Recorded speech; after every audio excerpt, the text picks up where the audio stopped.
കർത്താവിൻ്റെ ശ്രേഷ്ഠമായ നാമം മഹത്വപ്പെടുമാറാകട്ടെ. നമ്മുടെ വചന പഠനത്തിൻ്റെ രണ്ടാം രാത്രിയിലേക്ക് കർത്താവ് നമ്മളെ കൂട്ടിക്കൊണ്ടുവന്നു. കഴിഞ്ഞ ദിവസം നടന്ന ശുശ്രൂഷകളിലെല്ലാം കർത്താവിൻ്റെ ഏറിയ കൃപ ധാരാളമായിട്ട് കർത്താവ് പകർന്നു തന്നു. ഇന്ന് പകലിലും ഓർത്തതുപോലെ കർത്താവിനെ ആരാധിപ്പാൻ വിവിധ സ്ഥലം സഭകളിൽ നമുക്കിടയായി തീർന്നു. ശേഷം നമുക്ക് പിന്നെയും ഈ സന്ധ്യയെങ്കിൽ ദൈവവചന പഠനത്തിനായിട്ട് കടന്നു വരുവാൻ കർത്താവ് നമ്മളെ കൂട്ടിവരുത്തി. എല്ലാ മഹത്വവും കർത്താവിന് അർപ്പിക്കുന്നു. ഇന്നലെ ഞാൻ എൻ്റെ നന്ദി പറഞ്ഞെങ്കിലും ഒരിക്കൽ കൂടെ ഞാൻ പറയുന്നു, ഈ സ്ഥലം സഭയ്ക്ക് എൻ്റെ ഹൃദയം നിറഞ്ഞ നന്ദിയും സ്നേഹവും ഞാൻ അറിയിക്കുകയാണ്. ഇങ്ങനെ എന്നെ ഇവിടെ ശുശ്രൂഷയ്ക്കായിട്ട് വിളിച്ചു. ഓർപ്പിച്ചതുപോലെ ഏതാണ്ട് 10 വർഷം ആയി. ആദ്യമൊന്ന് വിളിച്ചു, വരാൻ പറ്റിയില്ല. സാധാരണ സ്ഥലസഭകളിലൊക്കെ പിന്നെ വിളിക്കാറില്ല. അന്ന് വിളിച്ചപ്പം വന്നില്ലല്ലോ, അതുകൊണ്ട് ഇനിയും പിന്നെ പുള്ളിയെ നമുക്ക് വിളിക്കണ്ട എന്നൊക്കെ ഒരു പക്ഷെങ്കിൽ ചിന്തിക്കാൻ സാധ്യതയുണ്ട്. എന്നാൽ പ്രിയ സ്ഥലം സഭ, പ്രിയ ദൈവദാസൻ അങ്ങനെ ചിന്തിച്ചില്ല. പിന്നെയും വിളിച്ചു. വരാനായിട്ട് കർത്താവ് കൃപ തന്നു. നിങ്ങളൊക്കെ അറിയുന്നത് പോലെ ശാരീരികമായിട്ട് പല പ്രയാസങ്ങളൊക്കെ അനുഭവിക്കുന്ന ഒരു വ്യക്തിയാണ് ഞാൻ. ഇങ്ങനെ ഒന്നും നിന്ന് പ്രസംഗിക്കാനൊന്നും എനിക്ക് അനുവാദമില്ല. പക്ഷേ ദൈവം കൃപ തരുന്നു എന്നല്ലാതെ മറ്റൊന്നുമില്ല. കർത്താവിൻ്റെ കൃപയിൽ പൂർണ്ണമായിട്ട് ചാരുന്നു, ആശ്രയിക്കുന്നു. തുടർന്നുള്ള നാളുകളിലും നിങ്ങൾ അടിയനു വേണ്ടി പ്രാർത്ഥിക്കണം. കർത്താവ് തരുന്ന ആയുസ് അവിടുത്തെ നാമത്തിൻ്റെ മഹത്വത്തിന് വേണ്ടി വിനിയോഗിക്കപ്പെടുവാൻ, അതും കർത്താവ് ആഗ്രഹിക്കുന്ന നിലയിൽ മാത്രം വിനിയോഗിക്കപ്പെടുവാൻ, കർത്താവിൻ്റെ കരങ്ങളിൽ ഒരു ഇണങ്ങിയ ആയുധമായിട്ട് നിൽക്കുവാൻ നിങ്ങളുടെ വിലയേറിയ പ്രാർത്ഥന ഞാൻ പിന്നെയും ചോദിക്കുന്നു. കർത്താവ് നമ്മളെ എല്ലാവരെയും അനുഗ്രഹിക്കട്ടെ, സഹായിക്കട്ടെ. കൊയറിനെ കുറിച്ച് ഒരു വാക്കൂടെ പറയാതെ പോയാൽ ഇന്നലത്തേനെക്കാട്ടി മെച്ചമായിരുന്നു എന്ന് പറഞ്ഞ് ഇന്നലെ മോശമായിരുന്നെന്നല്ല, ഇന്ന് കുറച്ചുകൂടെ വളരെ ബെറ്ററായിട്ട് അവർ വളരെ കോൺഫിഡൻസോടുകൂടെ, ഞാനിങ്ങനെ ബൈജു സഹോദരനെയും ഷൈനി സഹോദരിയും അവിടെ തലയൊക്കെ നോക്കുന്നുണ്ടായിരുന്നു. ഇപ്പോൾ ഓരോ പാട്ടൊക്കെ കഴിയുമ്പോൾ ആട്ടുന്നുണ്ട് എന്ന് പറഞ്ഞു കഴിഞ്ഞാൽ കൊള്ളാം, ബെറ്ററായിട്ടുണ്ട്.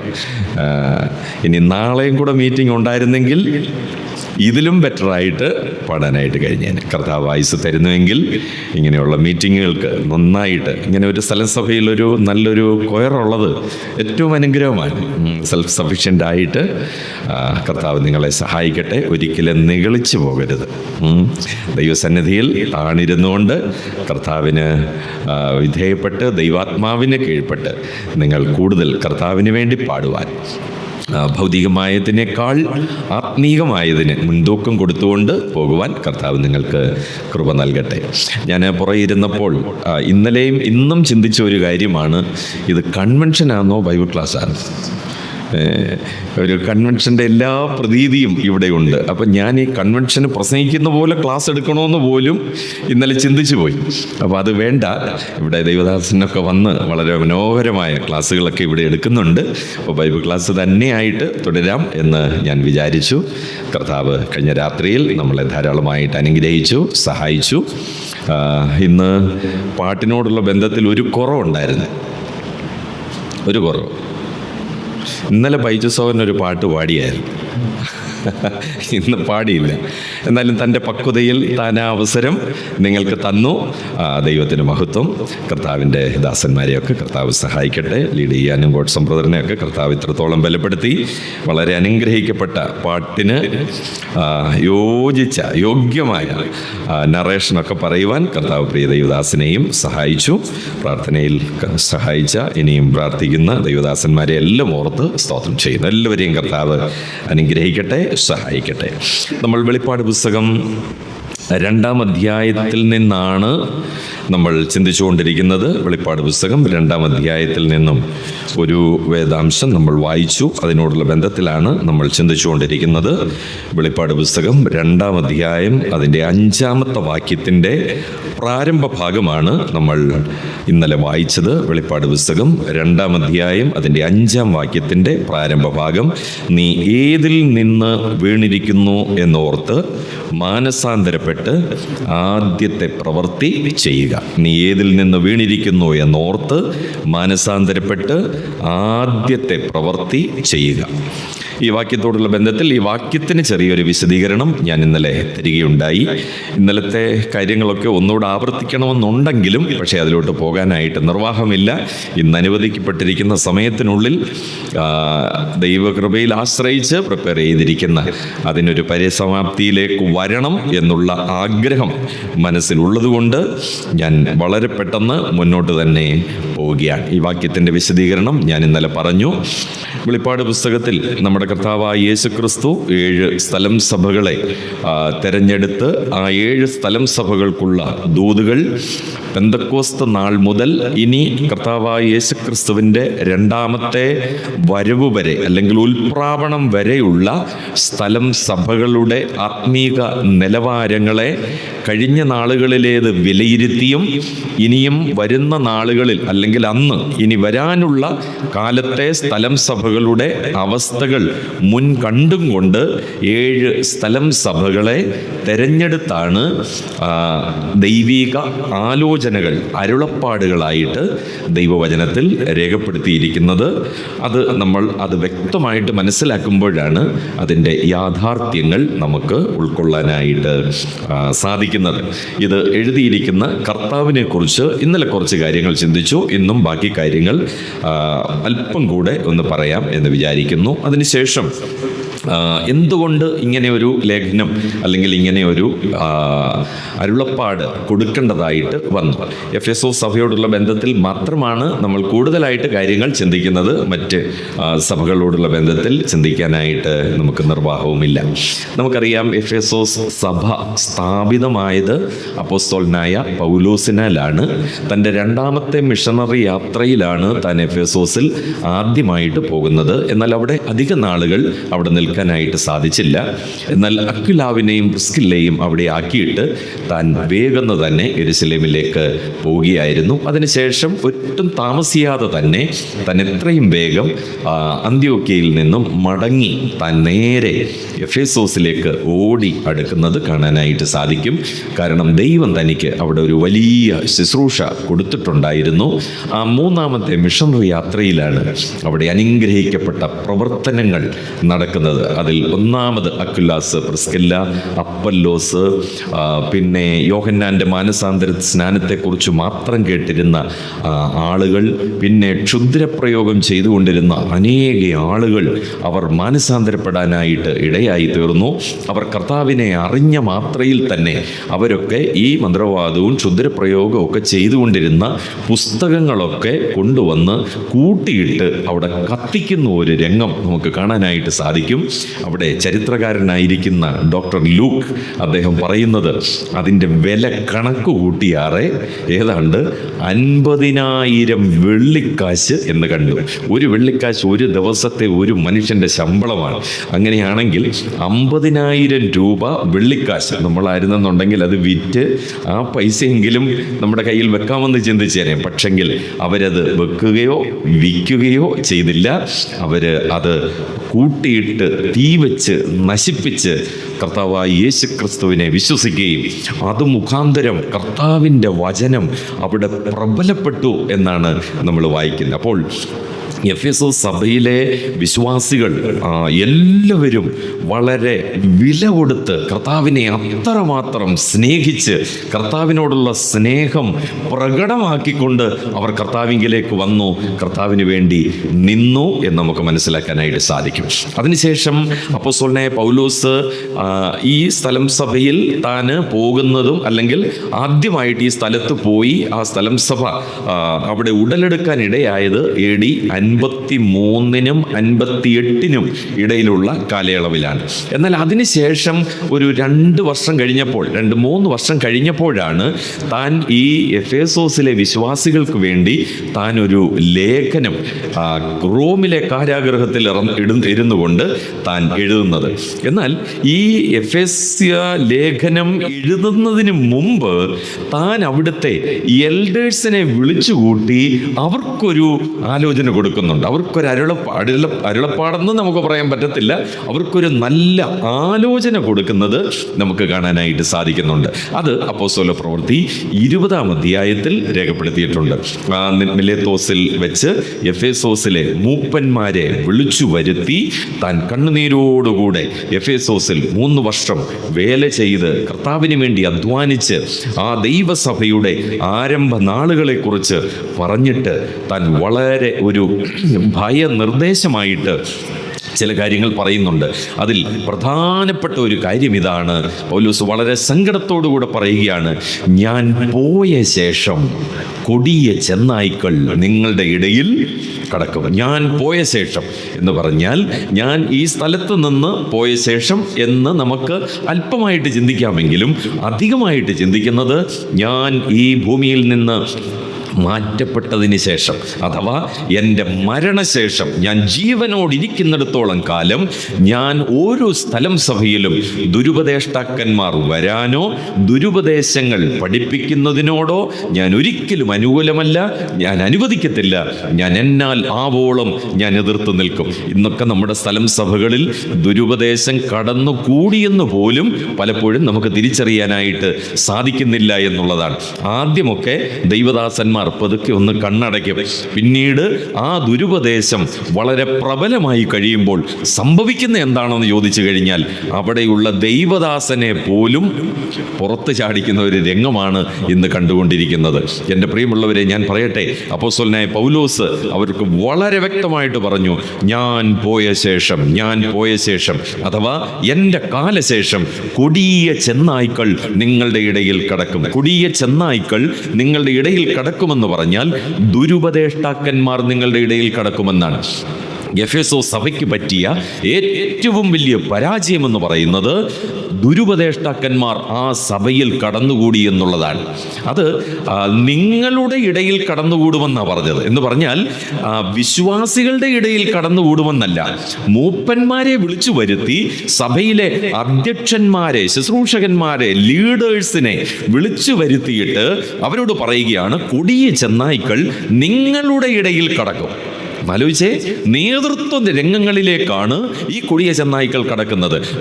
അതിൽ പിന്നെ വിശ്വാസികളുടെ ഇടയിൽ കടന്നാൽ അത്രയും പ്രശ്നം ഉണ്ടാവത്തില്ല. അപ്പോൾ പിശാച് എത്ര കഠിനമായിട്ടാണ് ദൈവസഭയോട് ഇടപെടുന്നത് എന്ന് നമുക്ക് മനസ്സിലാക്കാനായിട്ട് സാധിക്കും. പിശാച് ഇങ്ങനെ പ്രവർത്തിക്കാൻ ഒരു കാരണം കൂടിയുണ്ട്. എന്താണ് ആ കാരണമെന്ന് ചോദിച്ചാൽ, നമ്മുടെ കർത്താവ് പറഞ്ഞു, ഞാൻ എൻ്റെ സഭയെ പണിയും, പാതാള ഗോപുരങ്ങൾ അതിനെ ജയിക്കയില്ല. നമ്മുടെ കർത്താവിൻ്റെ ഒരു ചലഞ്ചായിരുന്നു. എന്തെല്ലാം പദ്ധതികൾ ഉൽപ്പത്തി പുസ്തകം മുതൽ, ഏദൻ തോട്ടം മുതൽ ഇങ്ങോട്ട് കർത്താവ് പ്ലാൻ ചെയ്തോ അതിനെല്ലാം തകർത്തെറിയുവാൻ പിശാചിന് ഒരു കാലത്ത് സാധിച്ചു എന്നുള്ളതാണ്. എങ്ങും വിജയത്തിലേക്ക് എത്താനായിട്ട് സാധിച്ചില്ല. എന്നാൽ ഒടുവിലായിട്ട് കർത്താവ് പറയുകയാണ്, ഞാൻ എൻ്റെ സഭയെ പണിയും, പാതാള ഗോപുരങ്ങൾ അതിനെ ജയിക്കയില്ല എന്നുള്ള ആ വെല്ലുവിളി പിശാച് ഏറ്റെടുത്തുകൊണ്ടാണ് ഇന്ന് ദൈവസഭയോട് ബന്ധത്തിൽ താൻ അത്രമാത്രം പ്രവർത്തിച്ചുകൊണ്ടിരിക്കുന്നത്. അതുകൊണ്ട് എൻ്റെ പ്രിയമുള്ളവരെ, ദൈവദാസന്മാരെ, ദൈവമക്കളെ വളരെ പ്രാർത്ഥനയോടെ, ദൈവകൃപയോടെ, താഴ്മയോടെ ഞാൻ ഓർപ്പിക്കുകയാണ്, ഞാനും നിങ്ങളും ഉൾപ്പെട്ട് നിൽക്കുന്ന സ്ഥലം സഭകളിൽ ഇതുപോലെയുള്ള കൊടിയ ചെന്നായ്ക്കൾ, ദുരുപദേഷ്ടാക്കന്മാർ കടന്നുകൂടുവാൻ നമ്മൾ അനുവദിക്കാനായിട്ട് പാടില്ല. ആദ്യ നാളുകളിൽ, ആദ്യ നൂറ്റാണ്ടുകളിൽ അങ്ങനെയുള്ള ഉപദേശങ്ങൾ ദൈവസഭയിൽ വന്നാൽ ചെയ്യുന്ന ആ ഉദാത്തമായ മാതൃകകളൊന്നും ഇന്നില്ല. അവരെത്ര വലിയ എൽഡറാണെങ്കിലും, എത്ര വലിയ ടീച്ചറാണെങ്കിലും, എത്ര വലിയ കൺവെൻഷൻ പ്രാസംഗികനാണെങ്കിലും അവരെ കൂട്ടായ്മയിൽ നിന്ന് പോലും മാറ്റിയിരുത്തിയ ചരിത്രങ്ങൾ നമ്മുടെ ബ്രദറൻ ചരിത്രത്തിൻ്റെ താളുകളിൽ ഉണ്ട് എന്നുള്ളതാണ്. അത്രമാത്രം ദൈവസഭയ്ക്കും ഉപദേശ സത്യങ്ങൾക്കും വില കൊടുത്ത ഒരു കൂട്ടമാണ് വേർപാട് സഭകൾ അല്ലെങ്കിൽ ബ്രദറൻ സഭകൾ എന്ന് പറയുന്നത്. അതുകൊണ്ട് ഇന്ന് നമ്മൾ ഈ ശുശ്രൂഷ രംഗത്തായിരിക്കുമ്പോൾ ദൈവവചനത്തിൻ്റെ കാതലായ ഉപദേശങ്ങൾക്ക് നമ്മൾ ഏറ്റവും കൂടുതൽ വില കൊടുക്കണം എന്നുള്ളത് നമ്മൾ മനസ്സിലാക്കിയിരിക്കുക. ദൈവവചനത്തിന് ഇന്നലെ ഞാൻ പറഞ്ഞതുപോലെ ദൈവവചനം നമ്മൾ വായിക്കുകയും ധ്യാനിക്കുകയും പഠിക്കുകയും പഠിപ്പിക്കുകയും ഒക്കെ ചെയ്യുമ്പോൾ കർത്താവിൽ പൂർണ്ണമായിട്ട് ആശ്രയിച്ചുകൊണ്ട് ദൈവാത്മാവിൽ നിലനിന്നുകൊണ്ട് വേണം ആ കാര്യങ്ങളൊക്കെ ചെയ്യുവാൻ എന്നുള്ളത് നമ്മൾ ഓർത്തിരിക്കുക. അപ്പോൾ അപ്പോസ്തലനായ പൗലോസ് ആ മൂപ്പന്മാരോട് പറയുകയാണ്, ഞാൻ പോയ ശേഷം കൊടിയ ചെന്നായ്ക്കൾ നിങ്ങളുടെ ഇടയിൽ കടക്കും. അവർ ചെയ്യുന്ന കാര്യങ്ങളൊക്കെ താഴെ വായിക്കുന്നുണ്ട്. അവരുടെ ഉപദേശം പറഞ്ഞതിന് ശേഷം ആടുകളെ ചീന്തിക്കളയും, അല്ലെങ്കിൽ ആടുകളെ ഇല്ലായ്മ ചെയ്ത് കളയുന്ന ഒരു രംഗമാണ് അവിടെ വരുന്നത്. അതിനുശേഷം അപ്പോസ്തലനായ പൗലോസ് ഏറ്റവും ഒടുവിൽ തൻ്റെ ജീവിതത്തിൻ്റെ അന്ത്യത്തിൽ റോമിലെ കാരാഗൃഹത്തിൽ കിടക്കുമ്പോൾ ഏതാണ്ട് AD 60-നും 63-നും മധ്യയുള്ള കാലയളവിലാണ് ഈ എഫേസ്യ ലേഖനം ആ റോമിലിരുന്നു കൊണ്ട് താൻ എഴുതുന്നത്. അതായത് സ്ഥലം സഭ സ്ഥാപിക്കപ്പെട്ടതിന് ശേഷം ഏതാണ്ട് 3-5 വർഷത്തിനിടയിൽ, 3 വർഷത്തിനും 5 വർഷത്തിനും ഇടയിലാണ് താൻ ആ ലേഖനം എഴുതുന്നത്. അപ്പോൾ എഫേസോസിലെ വിശ്വാസികൾ ആരായിരുന്നു എന്നും അവർ ഇനിയുള്ള നാളുകളിൽ എങ്ങനെയായിരിക്കണമെന്നുള്ളത് ദൈവാത്മാവിൽ അപ്പോസ്തലനായ പൗലോസ് എഫേസ്യ ലേഖനത്തിൽ 6 അധ്യായങ്ങളിലായിട്ട്, ആദ്യത്തെ അധ്യായങ്ങളിൽ ഉപദേശപരമായിട്ടും ഒടുവിലത്തെ അധ്യായങ്ങളിൽ പ്രായോഗികപരമായിട്ടും താൻ വളരെ വ്യക്തമായിട്ട് വിശദീകരിച്ച് മുന്നോട്ട് പോവുകയാണ്. എന്നാൽ അതിനുശേഷം ഈ വെളിപ്പാട് പുസ്തകം രേഖയാക്കുന്നത്, അതായത് യോഹന്നാൻ അപ്പോസ്തലന് പത്മോസിൽ വെച്ച് നമ്മുടെ കർത്താവായ യേശുക്രിസ്തുവിന്റെ ആ വിഷൻ കൊടുത്ത്, ദർശനം കൊടുത്ത്, വെളിപ്പാട് കൊടുത്തുകൊണ്ട് താൻ ആ ലേഖനം രേഖയാക്കുന്ന കാലയളവെന്ന് പറയുന്നത് AD 95-നും 96-നും ഒക്കെ ഇടയിലാണ്. അപ്പോൾ ഏതാണ്ട് 30-നും 35 വർഷങ്ങൾക്ക് ശേഷമാണ് ഈ വെളിപ്പാട് പുസ്തകം എഴുതുന്നത്. എഫേസോസ് സഭയ്ക്കുള്ള ഏറ്റവും ഒടുവിലത്തെ ദൂതായിട്ട് നമുക്ക് ബൈബിളിൽ മനസ്സിലാക്കാൻ കഴിയുന്നത്. ഏതാണ്ട് 3 വർഷം കണ്ണുനീരോടുകൂടെ അപ്പോസ്തലനായ പൗലോസ് ബുദ്ധി പറഞ്ഞു കൊടുത്തു. ഞാൻ പലപ്പോഴും ചിന്തിക്കാറുണ്ട്, എന്തിനാ ഈ കണ്ണുനീരോടെ ബുദ്ധി പറഞ്ഞു കൊടുത്തത്? ബൈബിൾ പഠിപ്പിച്ചാൽ പോരായിരുന്നു എന്ന് പറഞ്ഞാൽ അവരുടെ ബുദ്ധി മണ്ഡലത്തിൽ പൈശാചിക ചിന്തകൾ കടന്നുകൂടി എന്നുള്ളതാണ്. അപ്പോൾ അതുപോലെ തന്നെ പഴയ നിയമത്തിലും നമ്മൾ വായിക്കുന്നുണ്ട്, ദാവീദിന്റെ ഹൃദയത്തിൽ തോന്നിച്ചു, ഇല്ലേ? ദാവീദിന്റെ ഹൃദയത്തിൽ തോന്നിച്ചു. അപ്പോൾ സാത്താൻ നമ്മുടെ ഹൃദയത്തിൽ കടന്ന് നമ്മളുടെ ബുദ്ധി മണ്ഡലങ്ങളിൽ തോന്നിപ്പിച്ച് പല കാര്യങ്ങൾ ദൈവസഭയിൽ ചെയ്യാനായിട്ടുള്ള സാധ്യതയുണ്ട്. അതുകൊണ്ട് എൻ്റെ പ്രിയമുള്ളവരെ, നമ്മൾ വളരെ വ്യക്തമായിട്ട് ഓർത്തിരിക്കണം, പൈശാചികൻ ഒരു കാരണവശാലും പ്രവർത്തിക്കുവാനായിട്ട് അനുവദിക്കരുത്. അതുകൊണ്ട് ഈ 30-35 കൊല്ലം, അത്രയും വർഷങ്ങൾക്ക് ശേഷമാണ് നമ്മുടെ കർത്താവായ യേശുക്രിസ്തു ഈ എഫേസോസ് സഭയോടുള്ള ബന്ധത്തിൽ ദൂതെഴുതുന്നത്. അപ്പോൾ ഏതാണ്ട് 30-35 വർഷത്തെ പഴക്കമുള്ള സഭയിലാണ് നമ്മുടെ കർത്താവ് ഈ ദൂത് പറയുന്നത്. ഇപ്പോൾ നിങ്ങൾക്ക് ഒരു ലഘു ചരിത്രം നിങ്ങൾക്ക് ലഭിച്ചു എന്ന് ഞാൻ വിചാരിക്കുകയാണ്. അപ്പോൾ ഈ എഫേസ്യ ലേഖനത്തെ മൊത്തത്തിലൊന്ന് എടുത്തു കഴിഞ്ഞാൽ അവരുടെ പരാജയം എന്തായിരുന്നു? നമ്മൾ ഇന്നലെ വായിച്ചു, നമ്മൾ ഇന്നലെ കേട്ടു. ആദ്യ സ്നേഹം അവർ വിട്ടുകളഞ്ഞു. ഓരോ സഭയ്ക്കും അതിൻ്റെതായിട്ടുള്ള കുറവുകൾ നമ്മുടെ കർത്താവ് എടുത്തു കാണിക്കുന്നുണ്ട്. എഫേസോസ് സഭയോടുള്ള ബന്ധത്തിൽ പറയുകയാണ്, നിങ്ങളുടെ ആദ്യ സ്നേഹം നിങ്ങൾ വിട്ടുകളഞ്ഞു എന്ന് പറഞ്ഞാൽ എന്നെ സ്നേഹിക്കുന്നില്ല എന്നുള്ള ഒരർത്ഥം മാത്രമല്ല. നമ്മുടെ സ്ഥലസഭകളിലൊക്കെ ആരെങ്കിലും ഒരാൾ പിന്മാറ്റത്തിൽ പോയി എന്ന് വിചാരിക്കുക, അദ്ദേഹം പിന്മാറ്റത്തിൽ പോയി, വർഷങ്ങളായിട്ട് അദ്ദേഹം പിന്മാറ്റത്തിലാണ്. അപ്പോൾ അദ്ദേഹത്തെ കാണുമ്പോൾ അദ്ദേഹം എന്തെല്ലാം ചെയ്തെന്നും ആ കാര്യങ്ങളൊന്നും നമ്മൾ അദ്ദേഹത്തോട് വിശദീകരിക്കുന്നില്ല.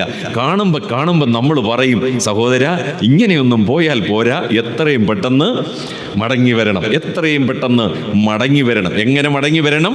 ആദ്യത്തെ പോലെ, പണ്ടത്തെ പോലെ മടങ്ങി വരണം. അപ്പോൾ അതിനർത്ഥമെന്ന് പറയുന്നത് അദ്ദേഹം പോയി എന്ന് മാത്രമല്ല, വരണമെന്ന് മാത്രവുമല്ല, അതിനുള്ളിൽ വലിയ കാര്യങ്ങൾ അടങ്ങിയിട്ടുണ്ട്.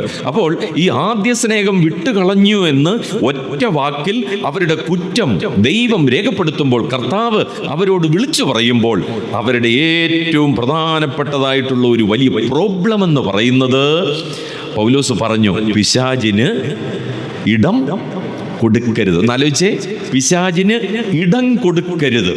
അവരുടെ ഹൃദയത്തിൽ തങ്കലിപികളാൽ അല്ലെങ്കിൽ വജ്രമുനകൾ കൊണ്ട് എഴുതണമായിരുന്നു. കാരണം അപ്പോസ്തലനായ പൗലോസ് മരിക്കുന്നതിന് മുമ്പ്, അല്ലെങ്കിൽ ഇനിയും ഞാൻ ഇങ്ങോട്ടില്ല എന്ന് പറഞ്ഞ് താൻ യാത്ര പറഞ്ഞു പോകുന്നതിന് മുമ്പ് വളരെ വ്യക്തമായിട്ട് പൗലോസ് പറഞ്ഞു. കർത്താവ് ദൈവത്തിന്റെ ആത്മാവിൽ വളരെ വ്യക്തമായിട്ട് അവരോട് പറയുന്ന ഒരു കാര്യമായിരുന്നു അത്. പക്ഷെങ്കിൽ അവർ പിശാചിന് ഇടം കൊടുത്തു എന്നുള്ളതാണ് അവരുടെ പ്രശ്നം. അവരുടെ ആദ്യ സ്നേഹം വിട്ടുകളഞ്ഞു എന്ന് പറഞ്ഞാൽ അവരുടെ ജീവിതത്തിൽ അവർ പിശാചിന് ഇടം കൊടുത്തു എന്നുള്ളതാണ്. എങ്ങനെയാണ് പിശാച് നമ്മളുടെ ഇടയിൽ കയറുന്നത് എന്നുള്ളത് എഫേസ്യ ലേഖനത്തിൽ വളരെ വ്യക്തമായിട്ട് പറയുകയുണ്ടായി. ഒരു 3 കാരണങ്ങൾ ഞാൻ പെട്ടെന്നൊന്ന് പറഞ്ഞ് ഞാൻ മടങ്ങി വരാം. എഫേസ്യ ലേഖനത്തിൽ 4-ാമത്തെ അധ്യായത്തിലാണ് പിശാചിന് ഇടം കൊടുക്കരുത് എന്ന് പറഞ്ഞിരിക്കുന്നത്. 27-ാമത്തെ വാക്യമാണ്. 4-ാം അധ്യായത്തിന്റെ 27-ാമത്തെ വാക്യമാണ്. പിശാചിന് ഇടം കൊടുക്കരുത്. ഒരു ഇടമെന്ന് പറഞ്ഞാൽ ഒരു പഴുത് കൊടുക്കരുതെന്നാണ് അതിന് അർത്ഥം. ഒരു ലൂപ്പ് ഹോള് പോലും പിശാചിന് കൊടുക്കരുത്. കാരണം അത്രയും മതി അവന് ഉള്ളിലേക്ക് പ്രവേശിക്കാൻ. അത് വ്യക്തി ജീവിതങ്ങളിലൂടെയാണ് പിശാച് ഉള്ളിലേക്ക് കയറുന്നത്. നമുക്കറിയാം, ആദ്യ നാളുകളിൽ ഏദൻ തോട്ടത്തിൽ പിശാചിന് അവർ ഇടം കൊടുത്തു. അത് കാരണമായിട്ട് എന്തെല്ലാം പ്രയാസങ്ങളാണ് പിന്നീട് ഉണ്ടായത്. ഇനി മേലാൽ സ്ത്രീ മുഖാന്തരം പിശാച് പ്രവേശിക്കാനായിട്ട് പാടില്ല എന്നുള്ളത് കൊണ്ടാണ് സഭയുടെ ക്രമീകരണങ്ങളോടുള്ള ബന്ധത്തിൽ പൗലോസ് സ്ത്രീയെ, ആ വാക്ക് വളരെ ഇമ്പോർട്ടൻ്റ് ആണ്, ഞാൻ സ്ത്രീയെ അനുവദിക്കുന്നില്ല. ആ വാക്ക് എത്ര ഇമ്പോർട്ടൻ്റ് ആണെന്നറിയാമോ? ഞാൻ സ്ത്രീയെ അനുവദിക്കുന്നില്ല. ഈവൻ ദൈവവചനം പറയാൻ പോലും ചോദിക്കുന്ന ചോദ്യമാണ്, ദൈവവചനം നിങ്ങളുടെ ഇടയിൽ നിന്നോ പുറപ്പെട്ടത്? എന്താ അവരെ ഏൽപ്പിക്കാഞ്ഞതിൻ്റെ കാരണം എന്താ? അവർ ഇതിനോട് അല്പം കൂടെ കൂട്ടിച്ചേർക്കാനുള്ള സാധ്യത ഉണ്ട്. ദൈവം കൽപ്പിച്ചിട്ടുണ്ടോ? ഉണ്ട്. ഇതിനെ തൊടുക പോലും അരുത്. അത് കർത്താവ് പറഞ്ഞില്ല. അല്പം കൂടെ കൂട്ടി പറയാനുള്ള വ്യഗ്രതയും താല്പര്യവും സഹോദരിമാർക്ക് കൂടുതലാണോ എന്ന് പോലും ഞാൻ അങ്ങ് ചിന്തിച്ചു പോവുകയാണ്. ഇത് സഹോദരിയായാലും ശരി, സഹോദരനായാലും ദൈവവചനത്തിൽ ഇല്ലാത്തതോ അതിൽ അല്പം കൂടെ കൂട്ടിയോ നമ്മൾ ഒരിക്കലും പറയാനായിട്ട് പാടില്ല. പൗലോസ് പറഞ്ഞു, ഞാൻ സ്ത്രീയെ എന്ത് ചെയ്യുന്നില്ല? അനുവദിക്കുന്നില്ല. ഇനിയും ഈ പിശാചിന് ഇടം കൊടുക്കരുത് എന്ന് പറഞ്ഞതിൻ്റെ കാരണം എന്താണ്? എവിടെയാണ് പിശാച് പ്രവർത്തിക്കുന്നത്? 4-ാം അധ്യായത്തിനെ 3 ഭാഗങ്ങൾ, എഫേസ്യ ലേഖനമാണ്. എഫേസ്യ ലേഖനം 4-ാം അധ്യായത്തെ നമുക്ക് 3 ഭാഗങ്ങളായിട്ട് തിരിക്കുമ്പോൾ ഏറ്റവും പ്രധാനപ്പെട്ട 3 തലങ്ങളിലൂടെ പിശാച് ദൈവസഭയ്ക്കുള്ളിലേക്ക് പ്രവേശിക്കാനായിട്ട് സാധിക്കും. 1-ാമത്തെ കാരണമെന്ന് പറയുന്നത് അനൈക്യത, ഐക്യതയില്ലായ്മ. പിശാച് പ്രവർത്തിക്കുന്ന 1-ാമത്തെ രംഗം, ഞാനും നിങ്ങളും ഉൾപ്പെട്ട് നിൽക്കുന്ന ദൈവസഭയിൽ ശുശ്രൂഷകന്മാരുടെ മധ്യത്തിൽ ഐക്യതയില്ലെങ്കിൽ, ദൈവമക്കളുടെ ഇടയിൽ ഐക്യതയില്ലെങ്കിൽ അതിനർത്ഥം നിങ്ങൾ പിശാചിന് ഇടം കൊടുത്തു എന്നാണ്. അതുകൊണ്ട് ഐക്യത ഇല്ലായ്മ നമ്മളുടെ ജീവിതത്തിൽ, ദൈവദാസന്മാരുടെ ഇടയിൽ, ദൈവമക്കളുടെ ഇടയിൽ അത് വന്നു കഴിഞ്ഞാൽ എത്രയും പെട്ടെന്ന് തന്നെ അതിനെ ഇല്ലായ്മ ചെയ്യുവാനായിട്ട് നോക്കണം. അത് സൂര്യൻ അസ്തമിക്കുവോളം വെച്ചുകൊണ്ടിരിക്കരുത്. സൂര്യൻ അസ്തമിക്കുവോളം വെച്ചുകൊണ്ടിരിക്കരുത്. കാരണം സൂര്യൻ അസ്തമിച്ചു കഴിഞ്ഞാൽ അവൻ രാത്രിയിൽ തന്നെ അവൻ്റെ സകല ശക്തിയോടും കൂടെ അന്ന് രാത്രി തന്നെ പ്രവർത്തിക്കാനായിട്ട് ആരംഭിക്കും. പിന്നീട് നമ്മൾക്ക് അതിൽ നിന്ന് വരാൻ വളരെ ബുദ്ധിമുട്ടാണ്. സഹോദരന്മാർ തമ്മിൽ പ്രയാസങ്ങൾ, പ്രശ്നങ്ങളൊക്കെ ഉണ്ടാകുമ്പോൾ അവരെ വിളിച്ചു വരുത്തി അന്യോന്യം ക്ഷമിക്കണം എന്നൊക്കെ പറഞ്ഞ് പ്രാർത്ഥിച്ച് കെട്ടിപ്പിടിച്ച് പിരിഞ്ഞു കഴിഞ്ഞാലും അവർ പറയും, ഞാൻ ക്ഷമിച്ചെങ്കിലും ഞാൻ എത്ര കൃത്യമായിട്ട് ഉത്തരം വരുന്നതെന്ന് നോക്കിയേ. ഞാൻ ക്ഷമിച്ചെങ്കിലും ഞാൻ മറക്കത്തില്ല. കാരണം എന്താ? പിശാചിന് ഇടം കൊടുത്തു. അതാണ് അതിൻ്റെ കാരണം. അപ്പോൾ ദൈവസഭയിൽ ഈ അനൈക്യത വരാനായിട്ട് പാടില്ല. ശുശ്രൂഷ രംഗങ്ങളിൽ എനിക്ക് എൻ്റെ കൂട്ടു സഹോദരനുമായിട്ട് ഐക്യതയിൽ മുന്നോട്ട് പോകാനായിട്ട് കഴിയുന്നില്ല, ആ ഒരു ചിന്ത എനിക്ക് വരുന്നത് തന്നെ പിശാചാണ് എനിക്ക് തരുന്നത് എന്ന് നമ്മൾ ഓർത്തിരിക്കണം. ഇന്ന് ഈ ഐക്യതയില്ലായ്മ, അനൈക്യത എന്ന് പറയുന്ന കാര്യത്തെ എത്ര ലാഘവമായിട്ടാണ് ദൈവമക്കൾ എടുക്കുന്നതെന്നറിയാമോ? ചെറിയാൻ സാർ ഒരു പാട്ടുപാടി, ഈ ഐക്യതയില്ലാത്ത ഒരു സന്ദർഭത്തിൽ ചെറിയാൻ സാർ ഒരു പാട്ടെഴുതി, ഭിന്നത വെടിയാം ഒന്നാകാം. ഇന്ന് നമ്മൾ പാടി ഭിന്നത വെടിയാതൊന്നാകാം. അല്ല, ദൂരെ വെച്ച് കേട്ട് കഴിഞ്ഞാൽ അങ്ങനെ ചിലപ്പോൾ അങ്ങ് തോന്നിപ്പോവുകയാണ്. കൈയടിച്ച് നമ്മൾ പാടുന്നുണ്ട്, ഭിന്നത വെടിയാതൊന്നാകാം. ഇന്നും ദൈവസഭയിൽ ദൈവദാസന്മാരെല്ലാം പ്രശ്നത്തിന് സൊല്യൂഷൻ കാണുന്നത് ഭിന്നത വെടിയാതെ. ഭിന്നത അവിടെ ഇരുന്നോട്ട്, അനൈക്യത അവിടെ ഇരുന്നോട്ട്, പക്ഷെ നമുക്ക് എന്ത് ചെയ്യാം? നമുക്ക് ഒന്നിച്ച് നിൽക്കാം, ഒന്നാകാം. വേണ്ട, ഭിന്നത വെടിഞ്ഞിട്ട് നമ്മൾ എന്ത് ചെയ്യണം? ഒന്നാകാൻ. അപ്പോൾ ദൈവസഭയിൽ ദൈവമക്കൾ, ദൈവദാസന്മാർ ഇത് വളരെ ശ്രദ്ധിക്കണം. ആദ്യ സ്നേഹം വിട്ടുകളഞ്ഞു എന്ന് പറഞ്ഞു കഴിഞ്ഞാൽ ഈ അധ്യക്ഷന്മാരുടെ ഇടയിൽ അനൈക്യത വരാനായിട്ടിടയായി തീർന്നു, ഐക്യതയില്ലായ്മ വരാനായിട്ടിടയായി തീർന്നു. അവിടെ പിശാച് പ്രവർത്തിക്കുകയും ആദ്യ സ്നേഹം അവർ വിട്ടുകളയുകയും ചെയ്തു. രണ്ടാമത്തെ കാര്യമെന്ന് പറയുന്നത് 14 മുതൽ 16 വരെയുള്ള വാക്യങ്ങളാണ്. ആദ്യത്തെ ഭാഗം അനൈക്യത അല്ലെങ്കിൽ ഡിസ്യൂണിറ്റി. രണ്ടാമത്തെ ഭാഗമെന്ന് പറയുന്നത് അപക്വത അല്ലെങ്കിൽ ഇമ്മെച്യൂരിറ്റി. ദൈവമക്കളുടെ ഇടയിൽ പക്വതയില്ലായ്മ എന്ന് പറയുന്നത് പിശാചിന് ഇടം കൊടുക്കാനുള്ള നല്ല അവസരമാണ്. എങ്ങനെ പക്വത പ്രാപിക്കണമെന്നുള്ളത് ഇന്നലെ രാത്രിയിൽ ഞാൻ വിശദീകരിച്ചു. 2 വാക്കുകൾ നിങ്ങൾ എപ്പോഴും ഓർത്തിരിക്കുക.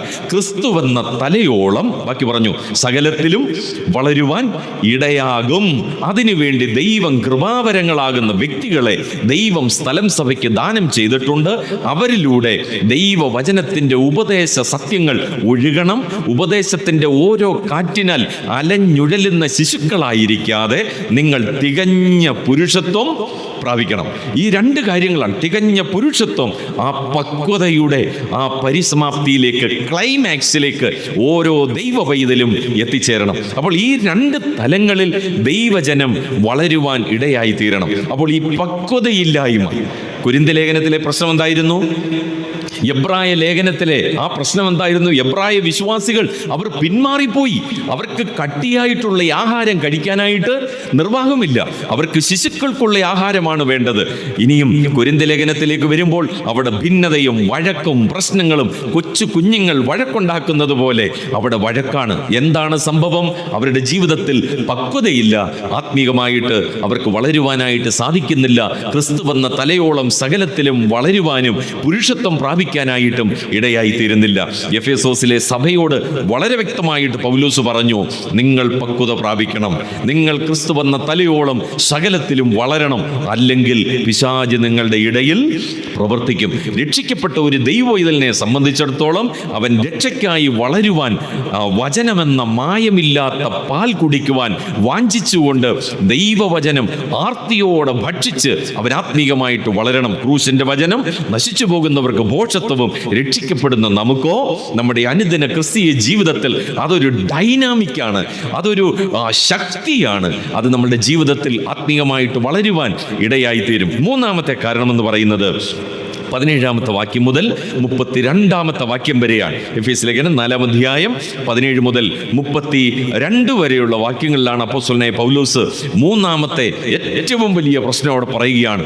അശുദ്ധി, ഇംപ്യൂരിറ്റി. അശുദ്ധി നിങ്ങളുടെ ഇടയിൽ ഉണ്ടെങ്കിൽ അതിനർത്ഥം പിശാച് നിങ്ങളുടെ ഇടയിൽ ഉണ്ട് എന്നുള്ളതാണ്. അപ്പോൾ ദൈവസഭയോടുള്ള ബന്ധത്തിൽ ഈ 3 കാര്യങ്ങൾ വളരെ വ്യക്തമായിട്ട് ഉപയോഗിക്കണം, അല്ലെങ്കിൽ നമ്മൾ അറിഞ്ഞിരിക്കണം. Give no place to devil എന്നാണ് അപ്പോസ്തലനായ പൗലോസ്. ഡെവിളിന് അല്ലെങ്കിൽ പിശാചിന് നിങ്ങൾ ഇടം കൊടുക്കരുത്. അവൻ ദൈവസഭയെ ഇല്ലായ്മ ചെയ്യും. പാതാള ഗോപുരങ്ങൾ ജയിക്കാൻ വേണ്ടുന്ന എല്ലാ പരിശ്രമങ്ങളും അവൻ ചെയ്യുമെന്ന് അപ്പോസ്തലനായ പൗലോസ് നേരിട്ട് അവരോട് പറയുകയുണ്ടായി. അതുകൊണ്ട് എൻ്റെ പ്രിയമുള്ളവരെ, ഈ 35 വർഷത്തെ ചരിത്രം കൊണ്ട്, 35 വർഷം കൊണ്ട് ഈ സഭ ആരംഭിച്ചിട്ട് എത്ര നാളായി? കുറെ വർഷമായില്ലേ? 20. സൂക്ഷിച്ചോ, 35 ആവാൻ പോവാ. കർത്താവിൻ്റെ വരവ് താമസമേ. നമ്മുടെയൊക്കെ സ്ഥലസഭകളൊക്കെ, എൻ്റെ സ്ഥലസഭയ്ക്കാണെങ്കിൽ 100 കവിച്ചു, 100 അപ്പുറത്ത് പോയി. നമ്മുടെ എൻ്റെ എന്ന് പറയാൻ ഒക്കത്തില്ല, ഇപ്പം അച്ഛൻ്റെയും കൂടെ, കാരണം അമ്മാമ്മ ഞങ്ങളുടെ സഭയിലുള്ളത്. അപ്പം അതുകൊണ്ട് ഇന്ന് 100 സഭകളും 105 സഭകളും 10, 20, 30 കാലങ്ങൾ കഴിയും തോറും നമ്മൾ കർത്താവിനോട് അടുത്തുകൊണ്ടിരിക്കുകയാണ്. സത്യദാസ് ബ്രദർ പാടുന്നത് പോലെ ആശയോടെ എന്നും കാത്തിടുന്ന നാഥ നിന്റെ വരവിനായിട്ട്. അപ്പോൾ കർത്താവിനോട് നമ്മൾ അടുക്കും തോറും, കർത്താവിനെ കർത്താവിൻ്റെ വരവ് അടുക്കും തോറും നമ്മൾ ആത്മീകമായിട്ട് പക്വതയിലേക്ക് വളരണമെന്നുള്ളത് കർത്താവ് നമ്മളെക്കുറിച്ച് ആഗ്രഹിക്കുന്ന കാര്യമാണ്. ഒരു സ്റ്റെപ്പ് പോലും നമ്മൾ പുറകിലോട്ട് പോകാതെ മുന്നോട്ട് തന്നെ പോകണം. ഇവിടെ എഫേസോ സഭയ്ക്ക് കർത്താവ് ദൂത് എഴുതുമ്പോൾ പറയുകയാണ്, ആദ്യ സ്നേഹം വിട്ടുകളഞ്ഞിരിക്കുന്നു എന്നൊരു കുറവ് നിങ്ങളെക്കുറിച്ച് പറയാനായിട്ടുണ്ട്. എഫേസ് ലേഖനം പഠിക്കുമ്പോഴാണ് ഇവരുടെ ആദ്യ സ്നേഹം വിട്ടുകളഞ്ഞത് ഏതെല്ലാം തലങ്ങളിലായിരുന്നു എന്ന് നമുക്ക് മനസ്സിലാക്കാനായിട്ട് സാധിക്കുന്നത്. ഞാൻ അതിൻ്റെ വിശദീകരണത്തിലേക്ക് കൂടുതലായിട്ട് പോകുന്നില്ലെങ്കിലും ഏതാണ്ട് അക്കമിട്ട് ഒരു 7-8 കൂട്ടം കാര്യങ്ങൾ പറഞ്ഞ് ഞാൻ വേഗത്തിൽ അവസാനിപ്പിക്കാം എന്ന് വിചാരിക്കുകയാണ്. നമ്മുടെ കർത്താവ് പറയുകയാണ്, നീ മടങ്ങി വരണം, ആദ്യത്തെ പ്രവൃത്തി ചെയ്യണം. എന്താണ് മടങ്ങി വരണം എന്ന് പറഞ്ഞതിൻ്റെ സാരാംശം? അത് പുതിയ നിയമത്തിലെ ഒരു ഉപദേശം മാത്രമല്ല, അത് പഴയ നിയമത്തിലും വളരെ വ്യക്തമായിട്ട് പറഞ്ഞിരിക്കുന്ന ഒരു കാര്യമാണ്. ഈ മടങ്ങി വരണം എന്നുള്ളത്. ചില വാക്യങ്ങൾ നിങ്ങൾ കുറിച്ചെടുത്തുകൊള്ളുക. എല്ലാ വാക്യങ്ങളും വായിക്കാനായിട്ട് നിർവാഹമില്ല. 138-ാം സങ്കീർത്തനം 7-ാമത്തെ വാക്യത്തിൽ റിവൈവ് മീ, എന്നെ യഥാസ്ഥാനപ്പെടുത്തണമേ. റിവൈവ് മീ, എന്നെ ഒന്ന് ഉണർത്തണം, എന്നെ ഒന്ന് യഥാസ്ഥാനപ്പെടുത്തണം. 85-ാം സങ്കീർത്തനം 6-ാമത്തെ വാക്യത്തിൽ ഇങ്ങനെയാണ് വായിക്കുന്നത്, ഞങ്ങളെ യഥാസ്ഥാനപ്പെടുത്തണം. റിവൈവ് അസ്, ഞങ്ങളെ യഥാസ്ഥാനപ്പെടുത്തണം. ഇനിയും ഹബക്കൂക്കിന്റെ പ്രവചനം 3-ാം അധ്യായം അതിൻ്റെ 2-ാമത്തെ വാക്യത്തിൽ ഇങ്ങനെയാ പറയുന്നത്, യഹോവേ, ആണ്ടുകൾ കഴിയും മുമ്പേ നിന്റെ പ്രവൃത്തിയെ ജീവിപ്പിക്കണമേ. യഹോവേ, ആണ്ടുകൾ കഴിയും മുമ്പേ നിന്റെ പ്രവൃത്തിയെ ജീവിപ്പിക്കണമേ. ഈ 3 വാക്യങ്ങൾ നമ്മളൊന്ന് ഒരുമിച്ച് വെച്ച് കഴിഞ്ഞാൽ ഇതൊരു നല്ല ഓർഡറിലാണ് പറഞ്ഞിരിക്കുന്നത്. ഇത് ദൈവത്തിൻ്റെ ക്രമമാണ്. ആദ്യം മടങ്ങി വരേണ്ടത് ഞാനാണ്. ഓർത്തിരിക്കണം, എനിക്കൊരു യഥാസ്ഥാപനം ആവശ്യമാണ്. എൻ്റെ ജീവിതത്തിൽ എനിക്കൊരു റിവൈവൽ ആവശ്യമാണ്. 2, നമുക്ക് ആവശ്യമാണ്, ഞങ്ങൾക്ക്. അപ്പോൾ ഞാൻ പ്രാർത്ഥിക്കുകയാണ്, കർത്താവേ, എൻ്റെ സഭയ്ക്ക് ഒരു യഥാസ്ഥാപനം വേണം, ഒരു ഉണർവ് വേണം, ഒരു മടങ്ങിവരവ് വേണം എന്ന് പ്രാർത്ഥിക്കുന്നതിന് മുമ്പ് നമ്മൾ പ്രാർത്ഥിക്കണം. എന്താ? കർത്താവേ, എനിക്കൊരു മടങ്ങിവരവ് ആവശ്യമാണ്. ഞാൻ എവിടെയൊക്കെ വീണിട്ടുണ്ടോ, ഞാൻ ഏതിൽ നിന്നാണ് വീണിരിക്കുന്നത്, കർത്താവേ, എനിക്ക് മടങ്ങി വരാൻ എന്നെ സഹായിക്കണമേ. സങ്കീർത്തനക്കാരൻ പ്രാർത്ഥിക്കുകയാണ്, ദാവീദ് പ്രാർത്ഥിക്കുകയാണ്, എന്നെ മടക്കി വരുത്തണം.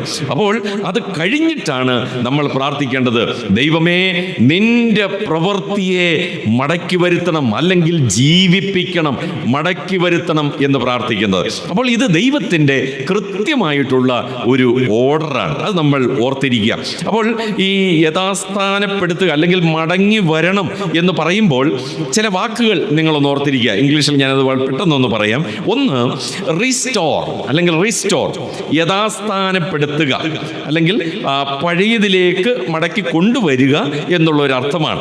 2-ാമത്തെ വാക്ക് റിവൈവ് എന്നുള്ള വാക്കാണ്. റിവൈവ്, ജീവിപ്പിക്കണം എന്ന് പറഞ്ഞാൽ അത് ഡെഡ് ആയിക്കൊണ്ടിരിക്കുകയാണ്. നമുക്കറിയാം, ഇവ ബാറ്ററികളൊക്കെ ഉണ്ട്, റീചാർജബിൾ ബാറ്ററി ഉണ്ട്. അത് തീരാറാവുമ്പോൾ അത് ചില ലക്ഷണങ്ങളൊക്കെ എന്ത് ചെയ്യും, കാണിച്ചു തുടങ്ങും. പിന്നെയും വെച്ചുകൊണ്ടിരുന്നു കഴിഞ്ഞാൽ പ്രശ്നമാണ്. അതുകൊണ്ട് എത്രയും പെട്ടെന്ന് തന്നെ അതിനെ എന്ത് ചെയ്യണം, റീചാർജ് ചെയ്യണം. അതേ വാക്കാണ് അവിടെ ഉപയോഗിച്ചിരിക്കുന്നത്, റിവൈവ്, ജീവിപ്പിക്കണം. നമ്മളിൽ ആ ജീവൻ ഉണ്ടായിരിക്കണം. അതിനാണ് എഫേസ്യ ലേഖനത്തിൽ പൗലോസ് ആവർത്തിച്ച് പറയുന്നുണ്ട്, അകത്തെ മനുഷ്യൻ എന്ത് ചെയ്യണം, ശക്തിയോടെ ബലപ്പെടണം. ഇത് രണ്ടും ഇന്നലെ ചിന്തിച്ചതിനോട്ട് ഗേറ്റുവാതിൽ പോലെ ആയിപ്പോയി അല്ലേ. ശക്തിയോടെ ബലപ്പെടണം. അതിനെ ദൈവത്തിൻ്റെ ശക്തിയാൽ ബലപ്പെടുത്തണമെന്നാണ് അതിൻ്റെ അർത്ഥം. ദൈവത്തിൻ്റെ ബലത്താൽ, ദൈവത്തിൻ്റെ ശക്തിയാൽ അത് ബലപ്പെടണം എന്നാണ് പറഞ്ഞിരിക്കുന്നത്. അടുത്ത വാക്ക് റീസ്റ്റാർട്ട് എന്നുള്ളൊരു വാക്കാണ്. റീസ്റ്റാർട്ട് എന്ന് പറഞ്ഞാൽ പിന്നെയും എന്ത് ചെയ്യണം, തുടരണം. റീസ്റ്റാർട്ട്, അല്ലെങ്കിൽ എവിടെ നിർത്തിയോ അവിടെ നിന്ന് തന്നെ പിന്നെയും തുടരണം. റീസ്റ്റാർട്ട്, അതൊരു വാക്കാണ്. പിന്നീട് ഒരു വാക്ക് ഉപയോഗിച്ചിരിക്കുന്നത് റിട്ടേൺ. റിട്ടേൺ എന്ന് പറഞ്ഞാൽ മടങ്ങി വരണം. നീ എവിടെ വരെ പോയോ അവിടുന്ന് അങ്ങ് പോയാൽ പോരാ. നമ്മളങ്ങനെ ഇത്രയും വന്നതൊക്കെ പോട്ട് അതിനെക്കുറിച്ചൊന്നും നിങ്ങൾ ഭാരമാക്കണ്ട, അവിടുന്ന് പിന്നെ എന്ത് ചെയ്താൽ മതി, മുന്നോട്ടങ്ങ് പൊക്കോ എന്നുള്ളത് ദൈവവചനത്തിൻ്റെ പ്രമാണമല്ല. ദൈവിക പ്രമാണം എന്ന് പറയുന്നത് നീ എന്ത് ചെയ്യണം, മടങ്ങി വരണം, ഇവിടെ തന്നെ വരണം. ഈ മൈക്കൊക്കെ വെച്ചുകൊണ്ടോ എല്ലാം ഒന്നും പറയാനായിട്ട് നിർവാഹവും ഇല്ല. എന്തെങ്കിലും ഒരു പ്രയാസം ഉണ്ടായി കഴിഞ്ഞാൽ ഞാനിതാ പോന്നെന്നും പറഞ്ഞ് ബൈബിളും എടുത്ത് മടക്കി വെച്ച് അങ്ങ് പോയേക്കുക. എവിടെ സ്വീകരിക്കുന്നോ അവിടേക്ക്. എൻ്റെ പ്രിയമുള്ളവർ, അങ്ങനെ ഒരു തുടർച്ചയല്ല ദൈവം ആഗ്രഹിക്കുന്നത്. ചോദിക്കുന്നത്. എന്ന് നിനക്ക് ആ തെറ്റ് ബോധ്യമായോ, എന്ത് ചെയ്യണം? മടങ്ങി വരണം. അവിടുന്ന് ആരംഭിക്കണം. എന്നാലേ ദൈവവചനത്തിലെ പ്രമാണം ശരിയാവുകയുള്ളൂ. മടങ്ങി വരണം. അടുത്തൊരു വാക്കാണ് റിപ്പന്റ്. മാനസാന്തരപ്പെടണം. അല്ലെങ്കിൽ ആ തെറ്റ് ഉത്തമമായ ബോധ്യം. അല്ലെങ്കിൽ ആ മുടിയൻ പുത്രൻ, അവനെ മുടിയൻ പുത്രൻ എന്നൊന്നും മൂത്താളെയാ നമ്മൾ ആക്ച്വലി മുടിയൻ പുത്രൻ എന്ന് വിളിക്കേണ്ടത്. ആ പുള്ളി അത്രങ്ങ് മുടിയനൊന്നും അല്ലായിരുന്നു എന്ന് പറഞ്ഞാൽ വെളിയിൽ പോയ മുടിയൻ പുത്രനും മറ്റേത് അകത്തിരിക്കുന്ന മുടിയൻ പുത്രൻ, രണ്ടുപേരും ആര് തന്നെയാണ്? മുടിയൻ പുത്രന്മാർ തന്നെയാണ്. അപ്പോൾ ആ പുള്ളിക്കാരനെ മാത്രം നമ്മൾ വിളിച്ചങ്ങ് അങ്ങ് കുറച്ച് കാണിക്കേണ്ടത്. അപ്പോൾ ആ മനുഷ്യൻ ഞാൻ എൻ്റെ അപ്പൻ്റെ വീട്ടിലായിരുന്നു എങ്കിൽ തനിക്ക് സുബോധം വന്നു. അതാണ്, തനിക്ക് സുബോധം വന്നു. എൻ്റെ അപ്പൻ്റെ വീടിനെ കുറിച്ച്, എൻ്റെ അപ്പനെ കുറിച്ച് പറയുകയാണ്. ഞാൻ എൻ്റെ അപ്പൻ്റെ അടുക്കൽ ഞാൻ എന്ത് ചെയ്യും? മടങ്ങിപ്പോകും. ഞാൻ എൻ്റെ അപ്പൻ്റെ അടുക്കൽ മടങ്ങിപ്പോകും. ഇത് ദൈവവചനത്തിലെ ഒരു പ്രമാണമാണ്. ഇത് നമ്മൾ മനസ്സിലാക്കിയിരിക്കണം. ലൂക്കോസിന്റെ വിശേഷം 15-ാം അധ്യായത്തിൽ കാണാതെ പോയ, ഇന്ന് 100 ആടുകളെ കുറിച്ച് പറഞ്ഞു തോന്നില്ലേ? 100 ആടുകളെ. അപ്പോൾ ആദ്യം 100 ആടുകൾ, അതിലൊന്ന് കാണാതെ പോയി. അത് കഴിഞ്ഞിട്ട് 10 ദ്രഹ്മ, അതിലൊന്ന് കാണാതെ പോയി. അത് കഴിഞ്ഞിട്ട് 2 മക്കൾ, അതിലൊന്ന് കാണാതെ പോയി. ഈ ആടിനെ കാണാതെ പോയപ്പോൾ ഇടയൻ എന്ത് ചെയ്തു? 99 വിട്ടേച്ച് 1 തേടി പോയി. ഇനി 10-ൽ 1 ദ്രഹ്മ കാണാതെ പോയപ്പോൾ എന്ത് ചെയ്തു? ആ സ്ത്രീ പോയി അടിച്ചു വാരി കണ്ട് എടുക്കുന്ന, അല്ലെങ്കിൽ കണ്ടു കിട്ടുന്നത് വരെ അത് നോക്കി അതിനെ കണ്ടെടുത്തു എന്നുള്ളതാണ്. ഇനിയും 2 മക്കളിൽ ഒരാൾ പോയപ്പോൾ അപ്പൻ എന്ത് ചെയ്തു? പോയോ? ഇല്ല, പോയില്ല. എന്താ കാരണം? പോയില്ല.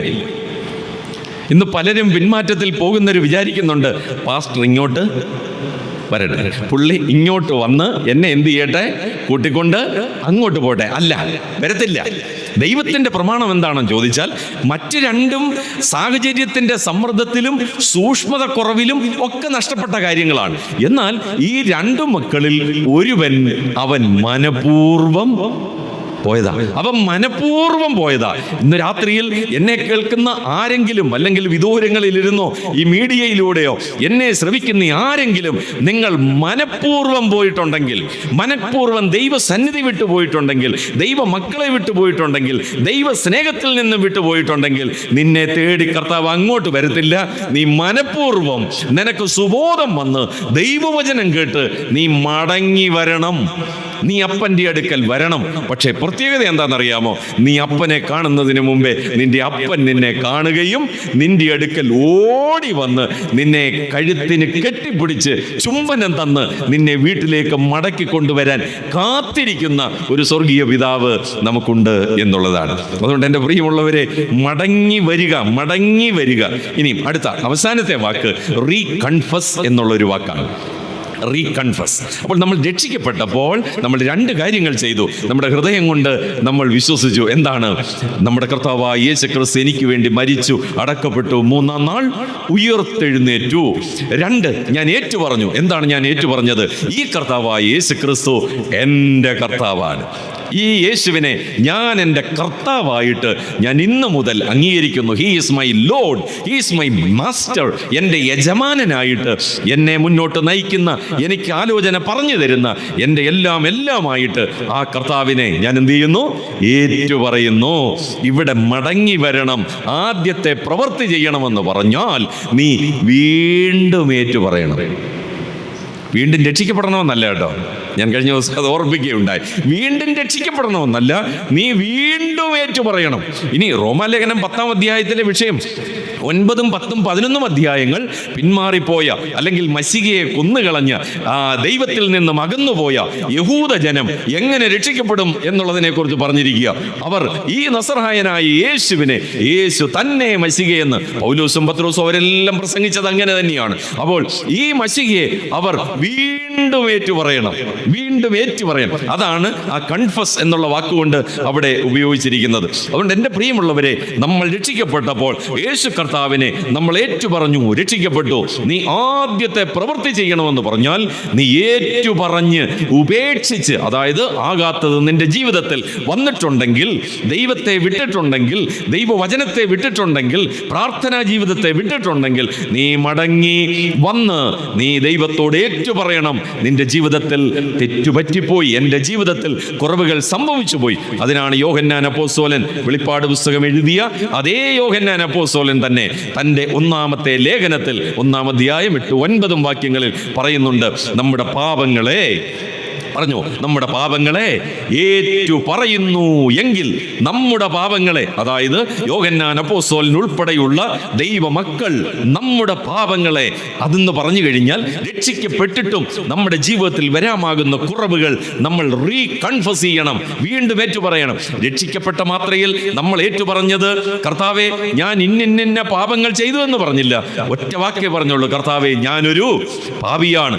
ഇന്നും ഈ ശബ്ദപരിധിക്കുള്ളിൽ ഇരുന്നുകൊണ്ട് ഞങ്ങളെ കേൾക്കുന്ന പ്രിയപ്പെട്ടവരോട് ഞങ്ങൾ പറയട്ടെ, ദൈവസന്നിധിയിൽ കർത്താവേ ഞാനൊരു പാപിയാണ്, അങ്ങേ ഞാൻ സ്വീകരിക്കുന്നു, എനിക്ക് വേണ്ടിയാണല്ലോ അവിടുന്ന് കാൽവരി ക്രൂശിൽ മരിച്ചത്, അങ്ങേ എൻ്റെ രക്ഷകനും കർത്താവുമായിട്ട് ഞാൻ അംഗീകരിക്കുകയും ഞാൻ എൻ്റെ അധരം കൊണ്ട് ഏറ്റു പറയുകയും ചെയ്യുന്നു എന്ന് പറഞ്ഞ് ആ ഒരു ക്രിയ ചെയ്യുമ്പോൾ, ആ ഒരു ശുശ്രൂഷ ചെയ്യുമ്പോൾ നമുക്ക് വാസ്തവമായിട്ടും രക്ഷിക്കപ്പെടാനായിട്ടിടയായി തീരും.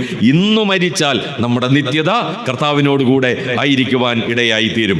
ആ യോഹന്നാൻ അപ്പോസ്തലൻ പറയുകയാണ്, നമ്മുടെ പാപങ്ങളെ ഏറ്റു പറയുന്നു എങ്കിൽ, അടുത്ത വാക്കാണ് ഇമ്പോർട്ടന്റ്, നമ്മുടെ സകല അനീതിയും പോക്കി നമ്മളെ ശുദ്ധീകരിപ്പാൻ. എന്താണ് അനീതി, എന്താണ് അഭക്തി? ഈ 2 വാക്കുകൾ റോമാലേഖനത്തിലെ ഏറ്റവും പ്രധാനപ്പെട്ട ഒരു വിഷയമാണ്. അനീതി നമ്മുടെ ജീവിതത്തിൽ നടമാടുകയാണ്. നമ്മുടെ സ്വഭാവജീവിതത്തിൽ, വ്യക്തി ജീവിതങ്ങളിൽ, കുടുംബ ജീവിതങ്ങളിൽ ഒക്കെ അനീതി വരികയാണ് എന്ന് പറഞ്ഞാൽ ഏത് അനീതിയും എന്താകുന്നു? പാപമാകുന്നു എന്നാണ് അപ്പോസ്തലനായ പൗലോസിന്റെ വിവക്ഷ. അപ്പോൾ ഏത് അനീതിയും പാപമാകുന്നു. അനീതികൾ നമ്മുടെ ജീവിതത്തിലേക്ക് വരുമ്പോൾ നീ എന്ത് അനീതിയാണ് ചെയ്തത്, ഇവിടെ എഫേസോസിലെ വിശ്വാസികൾ ചെയ്ത അനീതി എന്താണെന്ന് എല്ലാമൊന്നും കർത്താവ് അവിടെ വിശദീകരിച്ചില്ല. അവർക്ക് വ്യക്തമായിട്ടറിയാം. കാരണം പല ലേഖനങ്ങളിലൂടെ, അരുളപ്പാടുകളിലൂടെ, ആലോചനകളിലൂടെ ആ കാര്യങ്ങളെല്ലാം അവർക്ക് വ്യക്തമായിട്ടറിയാം. അവരുടെ ജീവിതത്തിൽ സംഭവിച്ച കുറവുകൾ, അനീതികൾ എന്തൊക്കെയാണെന്ന് അവർക്കറിയാം. അതുകൊണ്ട് നീ റീകൺഫസ് ചെയ്യണം. നീ വീണ്ടും ആ കർത്താവിനോടുള്ള ബന്ധത്തിൽ വന്നുപോയ അപരാധങ്ങൾ, കുറ്റങ്ങൾ എല്ലാം അവര് ഏറ്റുപറഞ്ഞേ മതിയാകുകയുള്ളൂ. നമ്മുടെ കർത്താവായ യേശു ക്രിസ്തുവിന്റെ ചില പ്രത്യേകതകൾ ഈ വെളിപ്പാട് പുസ്തകം ആദ്യത്തെ അധ്യായങ്ങളൊക്കെ നമ്മൾ വായിക്കുമ്പോൾ നമ്മുടെ കർത്താവിൻ്റെ 4 പ്രത്യേകതകൾ നമുക്ക് മനസ്സിലാക്കാനായിട്ട് സാധിക്കും. ഒന്നാമത്തെ പ്രത്യേകത, നമ്മുടെ കർത്താവ് സഭയെ തൂക്കി നോക്കുന്നവനാണ്. മനസ്സിലായല്ലോ, നമ്മുടെ കർത്താവ് സഭയെ തൂക്കി നോക്കുന്നവനാ.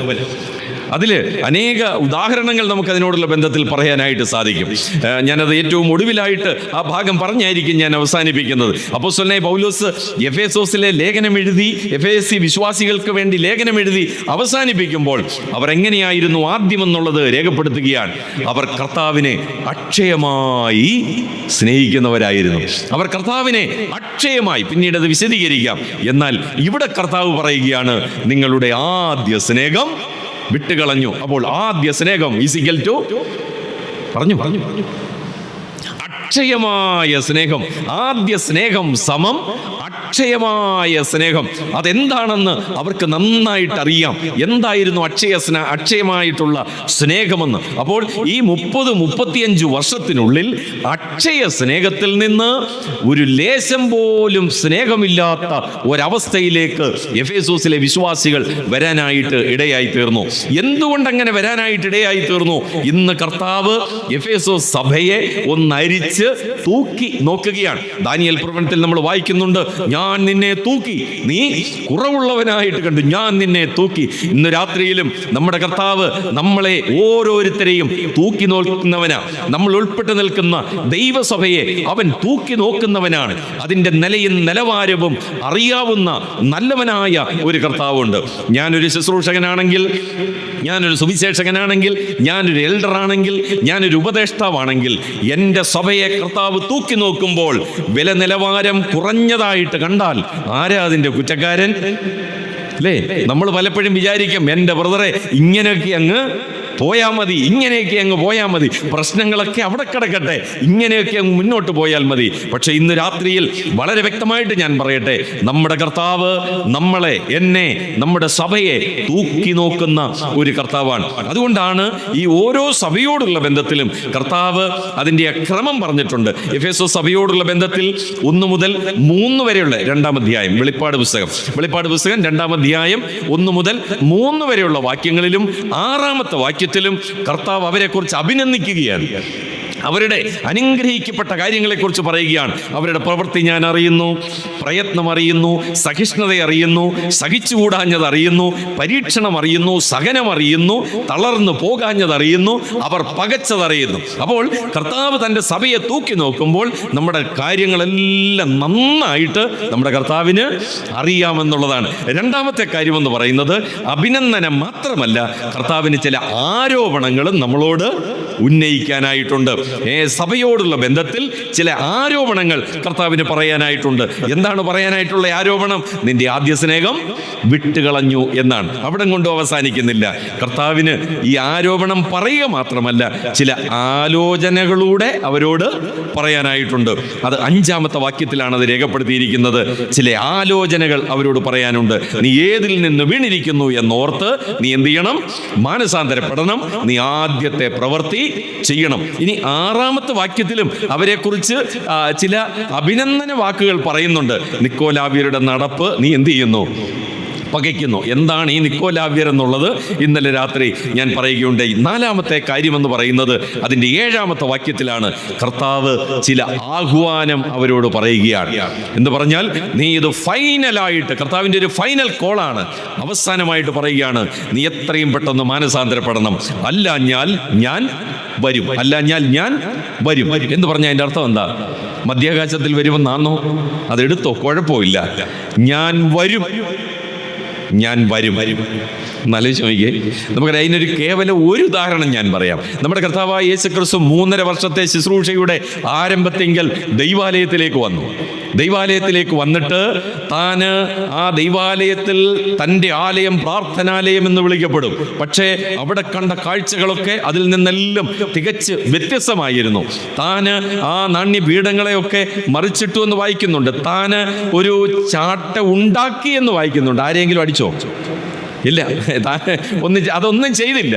ഇതിന് ശേഷം ഈ 3.5 വർഷത്തിൻ്റെ മിനിസ്ട്രിയുടെ ഏതാണ്ട് ഒടുവിലും ഇതേപോലെ ഒരു സംഭവം നടന്നു. അത് നിങ്ങൾ വായിച്ചിട്ടുണ്ടോ? അതും വളരെ മനോഹരമാണ്. അവിടെ രേഖപ്പെടുത്തിയിരിക്കുന്ന ഒരു വാക്കുണ്ട്, ഒരുപാട് വിശദീകരണം കൊടുത്തിട്ടില്ല. താൻ ദൈവാലയത്തിൽ കടന്നു. അവർ വാക്ക് വളരെ വളരെ എന്തുവാ അതിന് പറയുന്നത്, വളരെ കർക്കശമായിട്ടുള്ള ഒരു വാക്കാണ് അവിടെ രേഖപ്പെടുത്തിയിരിക്കുന്നത്. എൻ്റെ പ്രിയമുള്ളവരെ, നമ്മൾ പലപ്പോഴും പറയും 2-3 പേർ എൻ്റെ നാമത്തിൽ കൂടി വരുന്നവരുടെ മധ്യത്തിൽ നമ്മുടെ കർത്താവ് ഉണ്ട്. അതിൻ്റെയും വിശദീകരണം ഞാൻ ഇന്നലെ തരികയുണ്ടായി.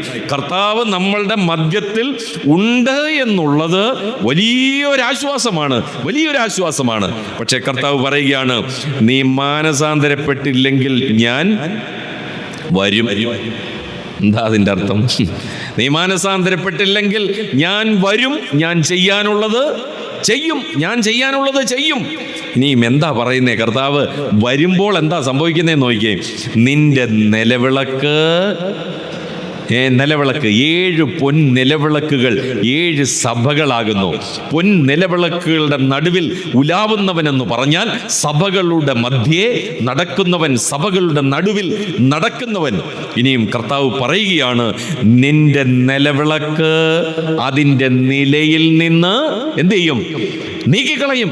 എന്താ നിന്റെ നിലവിളക്ക് അതിൻ്റെ നിലയിൽ നിന്ന് നീക്കിക്കളയുമെന്ന് പറഞ്ഞു കഴിഞ്ഞാൽ അത് 2 അർത്ഥം നമുക്ക് മനസ്സിലാക്കാനായിട്ട് സാധിക്കും. ഒന്ന്, നില എന്ന് പറയുന്നത് അതിൻ്റെ പൊസിഷൻ, അതിൻ്റെ സ്ഥാനം. 2 എന്ന് പറയുന്നത് അതിൻ്റെ സ്റ്റാൻഡേർഡ്, അതിൻ്റെ നിലവാരം. ആലോചിച്ചേ, ഇത് ദൈവം നീക്കിക്കളയുമെന്ന്. എത്രയോ സ്ഥലം സഭകൾ എത്ര അനുഗ്രഹിക്കപ്പെട്ട നിലയിൽ ദൈവദാസന്മാർ ആരംഭിച്ച സ്ഥലം സഭകൾ 5, 10, 15 വർഷങ്ങൾ കഴിയുമ്പോൾ അതിൻ്റെ നിലയിൽ നിന്ന് നീക്കപ്പെട്ട എത്രയോ സഭകൾ, അതിൻ്റെ നിലവാരത്തിൽ നിന്ന് നീക്കപ്പെട്ട എത്രയോ സ്ഥലം സഭകൾ. എന്താ അതിൻ്റെ കാരണമെന്ന് ചോദിച്ചാൽ ഒരൊറ്റ ഉത്തരമേ നമുക്ക് പറയാനുള്ളൂ: മാനസാന്തരപ്പെട്ട് എന്ത് ചെയ്തില്ല? മടങ്ങി വന്നില്ല, ആദ്യത്തെ പ്രവൃത്തി ചെയ്തില്ല എന്നുള്ളതാണ് അതിൻ്റെ കാരണം. അതുകൊണ്ടാണ് ഹോളുകൾക്കൊക്കെ പല പൂട്ടുകളൊക്കെ വരാനായിട്ടുള്ള കാരണം. എൻ്റെ പ്രിയമുള്ളവരെ, പല ഹോളുകളും അടഞ്ഞു കിടക്കാനുള്ള കാരണം ദൈവജനം ഓർത്തുകൊള്ളുക, ദൈവജനം ഓർത്തുകൊള്ളുക. വളരെ ഭയനിർദ്ദേശകമായിട്ട് ഇന്ന് രാത്രിയിലും ദൈവത്തിൻ്റെ വചനം ആവർത്തിച്ച് എൻ്റെയും നിങ്ങളുടെയും കാതുകളിൽ മുഴങ്ങുകയാണ്. ഞാനും നിങ്ങളും ഉൾപ്പെട്ട് നിൽക്കുന്ന സ്ഥലം സഭകളോടുള്ള ബന്ധത്തിൽ നമ്മൾ വളരെ ഭയത്തോടുകൂടെ ആയിരിക്കേണ്ടുന്ന, ഓർക്കേണ്ടുന്ന ഏറ്റവും പ്രധാനപ്പെട്ട ഒരു കാരണമാണ് ഞാൻ വരും. നമ്മുടെ കർത്താവ് വരും എന്നുള്ളത്. നമ്മുടെ കർത്താവ് രണ്ടാമത് വരും, അത് ശരി തന്നെയാണ്.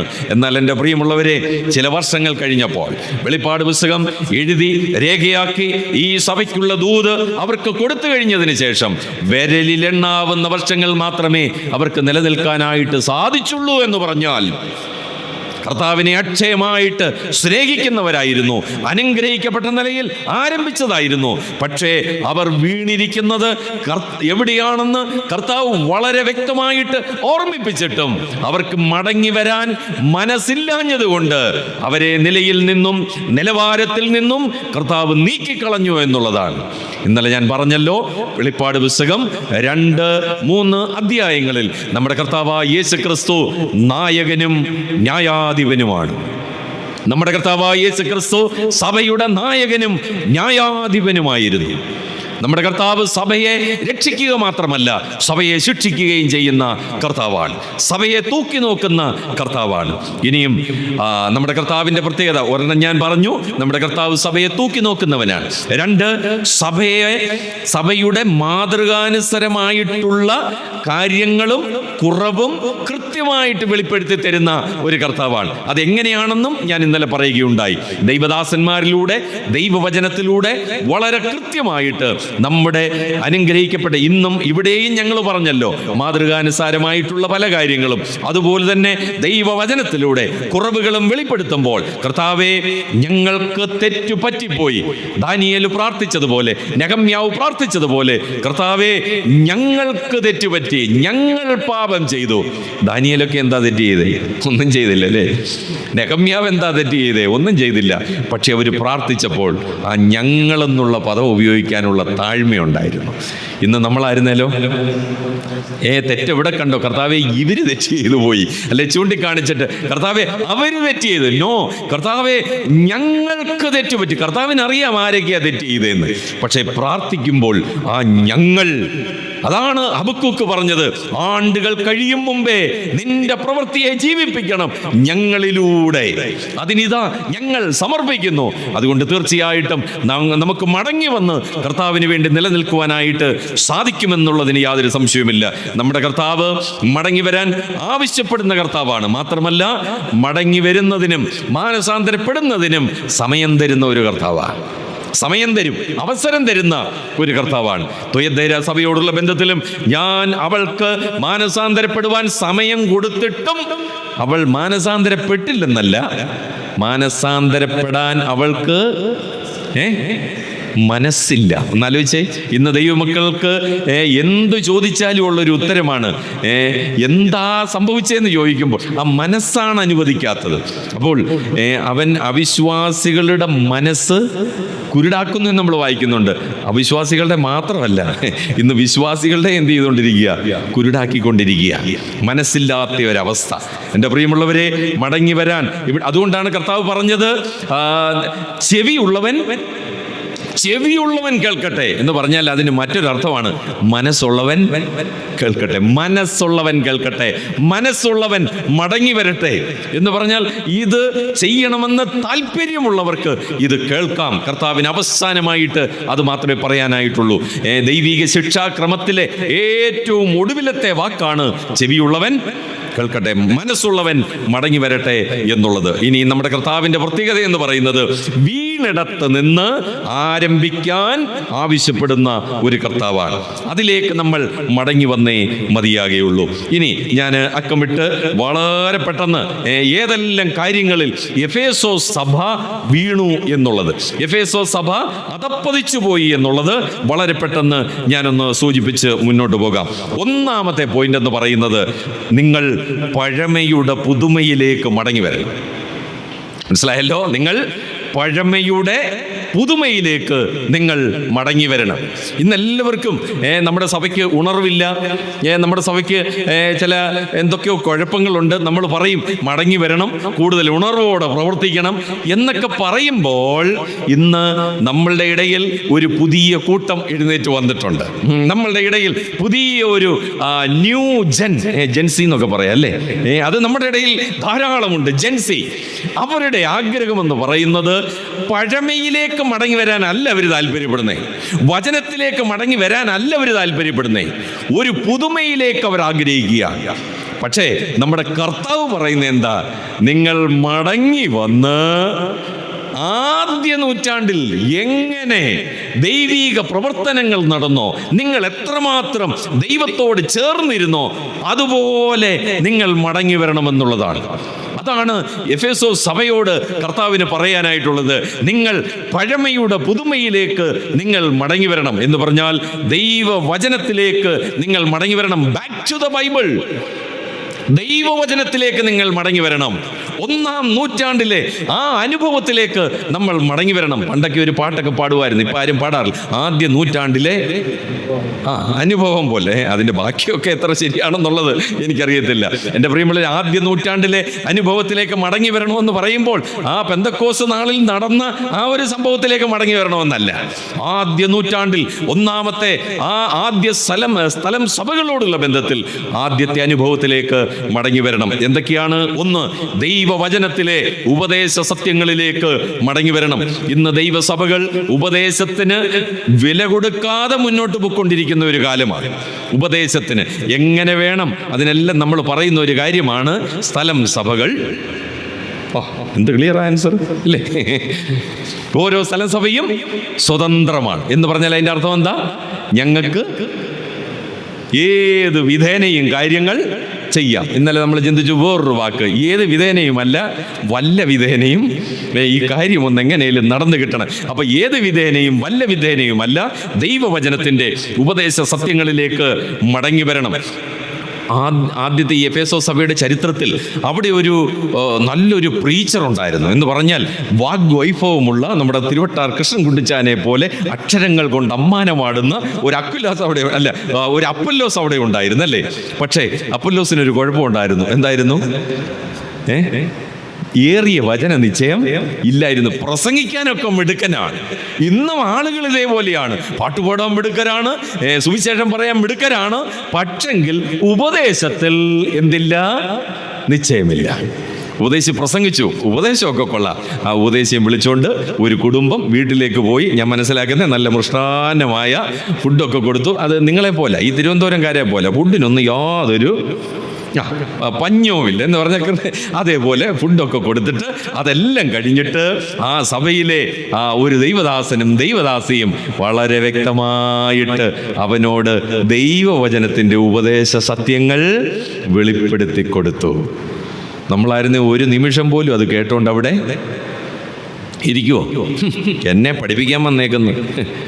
ദൈവവചനത്തിൽ പ്രസംഗിക്കുന്ന എന്നോട്, BTH ഉള്ള എന്നോട്, MDH ഉള്ള എന്നോട്, PhD ഉള്ള എന്നോട്, നമുക്കൊക്കെ പറയാൻ അങ്ങനെ ധാരാളം ഉണ്ടല്ലോ. പക്ഷെങ്കിൽ നമ്മൾ പിന്നീട് വായിക്കുന്നത് അവൻ നേരത്തെക്കാൾ അധികം കർത്താവിന് വേണ്ടി ശോഭിക്കാനായിട്ടിടയായി തീർന്നു. അവൻ മടങ്ങി വന്നു. അതാണ് എഫേസോസിന്റെ ചരിത്രമെന്ന് പറയുന്നത്, എഫേസോസ് സഭയുടെ ചരിത്രമെന്ന് പറയുന്നത്. അവിടെ വേറെ ഒരു വ്യക്തിയും, ഒരു വിശ്വാസ കുടുംബം ആ സ്ഥലം സഭയിലെ വിശ്വാസികളായിരിക്കുന്ന 2 പേർ ഉപദേശ നിശ്ചയമുള്ളവരായിട്ട് അവിടെ ശുശ്രൂഷ ചെയ്യുന്ന ദൈവദാസനെ പോലും കൃത്യമായിട്ട് നിശ്ചയമുള്ളവനാക്കി തീർക്കുവാൻ നമ്മുടെ സ്ഥലം സഭകളിലെ ഓരോ വിശ്വാസികളും അങ്ങനെയുള്ളവരായിരിക്കണം. എന്ന് പറഞ്ഞാൽ അവിടെ ദൈവദാസൻ എന്തെങ്കിലും ചെയ്യട്ടെ എന്നുള്ളതിനേക്കാൾ അതിലുപരിയായിട്ട് ഏറിയ നിശ്ചയമുള്ള ദൈവജനം നമ്മുടെ ഓരോ സ്ഥലം സഭകളിലും ഉണ്ടായിരിക്കണം. ഇവിടെ പറയുകയാണ്, ദൈവവചനത്തിലെ ഉപദേശ സത്യങ്ങളിലേക്ക് നമ്മൾ മടങ്ങി വരണം. അങ്ങനെ അനേക കാര്യങ്ങൾ അതിനോടുള്ള ബന്ധത്തിലുണ്ട്. രണ്ടാമത്തെ ഭാഗത്തേക്ക് ഞാൻ പോവുകയാണ്. രണ്ടാമത്തെ പോയിന്റ്, അനുഗ്രഹങ്ങളെ കുറിച്ചുള്ള ഒരു തികഞ്ഞ അവബോധത്തിലേക്ക് നമ്മൾ മടങ്ങി വരണം. അനുഗ്രഹങ്ങളെ കുറിച്ചുള്ള ഒരു തികഞ്ഞ അവബോധത്തിലേക്ക് നമ്മൾ മടങ്ങി വരണം. അതാണ് എഫേസോസ് സഭയ്ക്ക് പറ്റിയ ഏറ്റവും വലിയൊരു കുറവ്. അവരുടെ ജീവിതത്തിൽ ഒരുപാട് കാര്യങ്ങൾ അവർ ചെയ്യുന്നുണ്ടായിരുന്നു, ഒരുപാട് അനുഗ്രഹങ്ങൾ അവർക്കുണ്ടായിരുന്നു. അതിൽ അവർ ഇങ്ങനെ എന്താ പറയുക, ഒരു പ്രൗഡായിട്ട് അവരിങ്ങനെ പൊക്കൊണ്ട് മുന്നോട്ട് പോവുകയായിരുന്നു. അത് ഇന്നിൻ്റെ നാളുകളിലും അതൊരു വലിയ പ്രശ്നമാണ്. ഈ അനുഗ്രഹം എന്ന് പറഞ്ഞാൽ എന്താണ് ഇല്ലേ? നമ്മളെല്ലാം പറയും, എൻ്റെ ബ്രദറെ, കർത്താവ് ഞങ്ങളെ അങ്ങ് അനുഗ്രഹിച്ചങ്ങ് ഇട്ടിരിക്കുക. എന്താ ഈ അനുഗ്രഹം? ചിലർ പറയാറുണ്ട്, നല്ല സഭകളൊക്കെ കിട്ടിക്കഴിയുമ്പോൾ ബ്രദറെ, ഇപ്പൊ കർത്താവ് ഞങ്ങളെ അങ്ങ് അനുഗ്രഹിച്ചു അല്ലേ? എൻ്റെ പ്രിയമുള്ളവരെ, ഒറ്റ വാക്കിൽ ഞാനത് പറഞ്ഞ് മുന്നോട്ട് പോകാം. ഭൗതിക അനുഗ്രഹങ്ങൾ ആത്മീക അനുഗ്രഹങ്ങളെ അളക്കുന്ന മാനദണ്ഡമാക്കി മാറ്റരുത്. മനസ്സിലായല്ലോ ഞാൻ പറഞ്ഞേ? ഭൗതിക അനുഗ്രഹങ്ങൾ ആത്മീക അനുഗ്രഹങ്ങളുടെ നിലവാരം അളക്കുന്ന മാനദണ്ഡമാക്കി നമ്മൾ മാറ്റരുത്.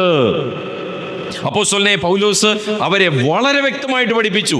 എഫേസോസ് എന്ന് പറയുന്നത് നല്ലൊരു പട്ടണമായിരുന്നു, നല്ലൊരു പട്ടണം. ഇനി വിഴിഞ്ഞമൊക്കെ ഈ 10 കിലോമീറ്റർ ചുറ്റളവിൽ, പ്രത്യേകിച്ച് ഈ മുക്കോല ഉൾപ്പെടെയുള്ളത്, ഇനി ഇവിടെയൊക്കെ കയറണമെന്നുണ്ടെങ്കിൽ പാസ് വേണ്ടി വരും. ഇപ്പം ഇങ്ങനെ വണ്ടി ഓടിച്ച് ചൂന്നും പറഞ്ഞിങ്ങനെ വരാം. ഇനി കുറേ നാളിലൂടെ കഴിയുമ്പോൾ ഇതൊരു വിലയേറിയ പട്ടണമായി തീരാനായിട്ട് പോവുകയാണ്.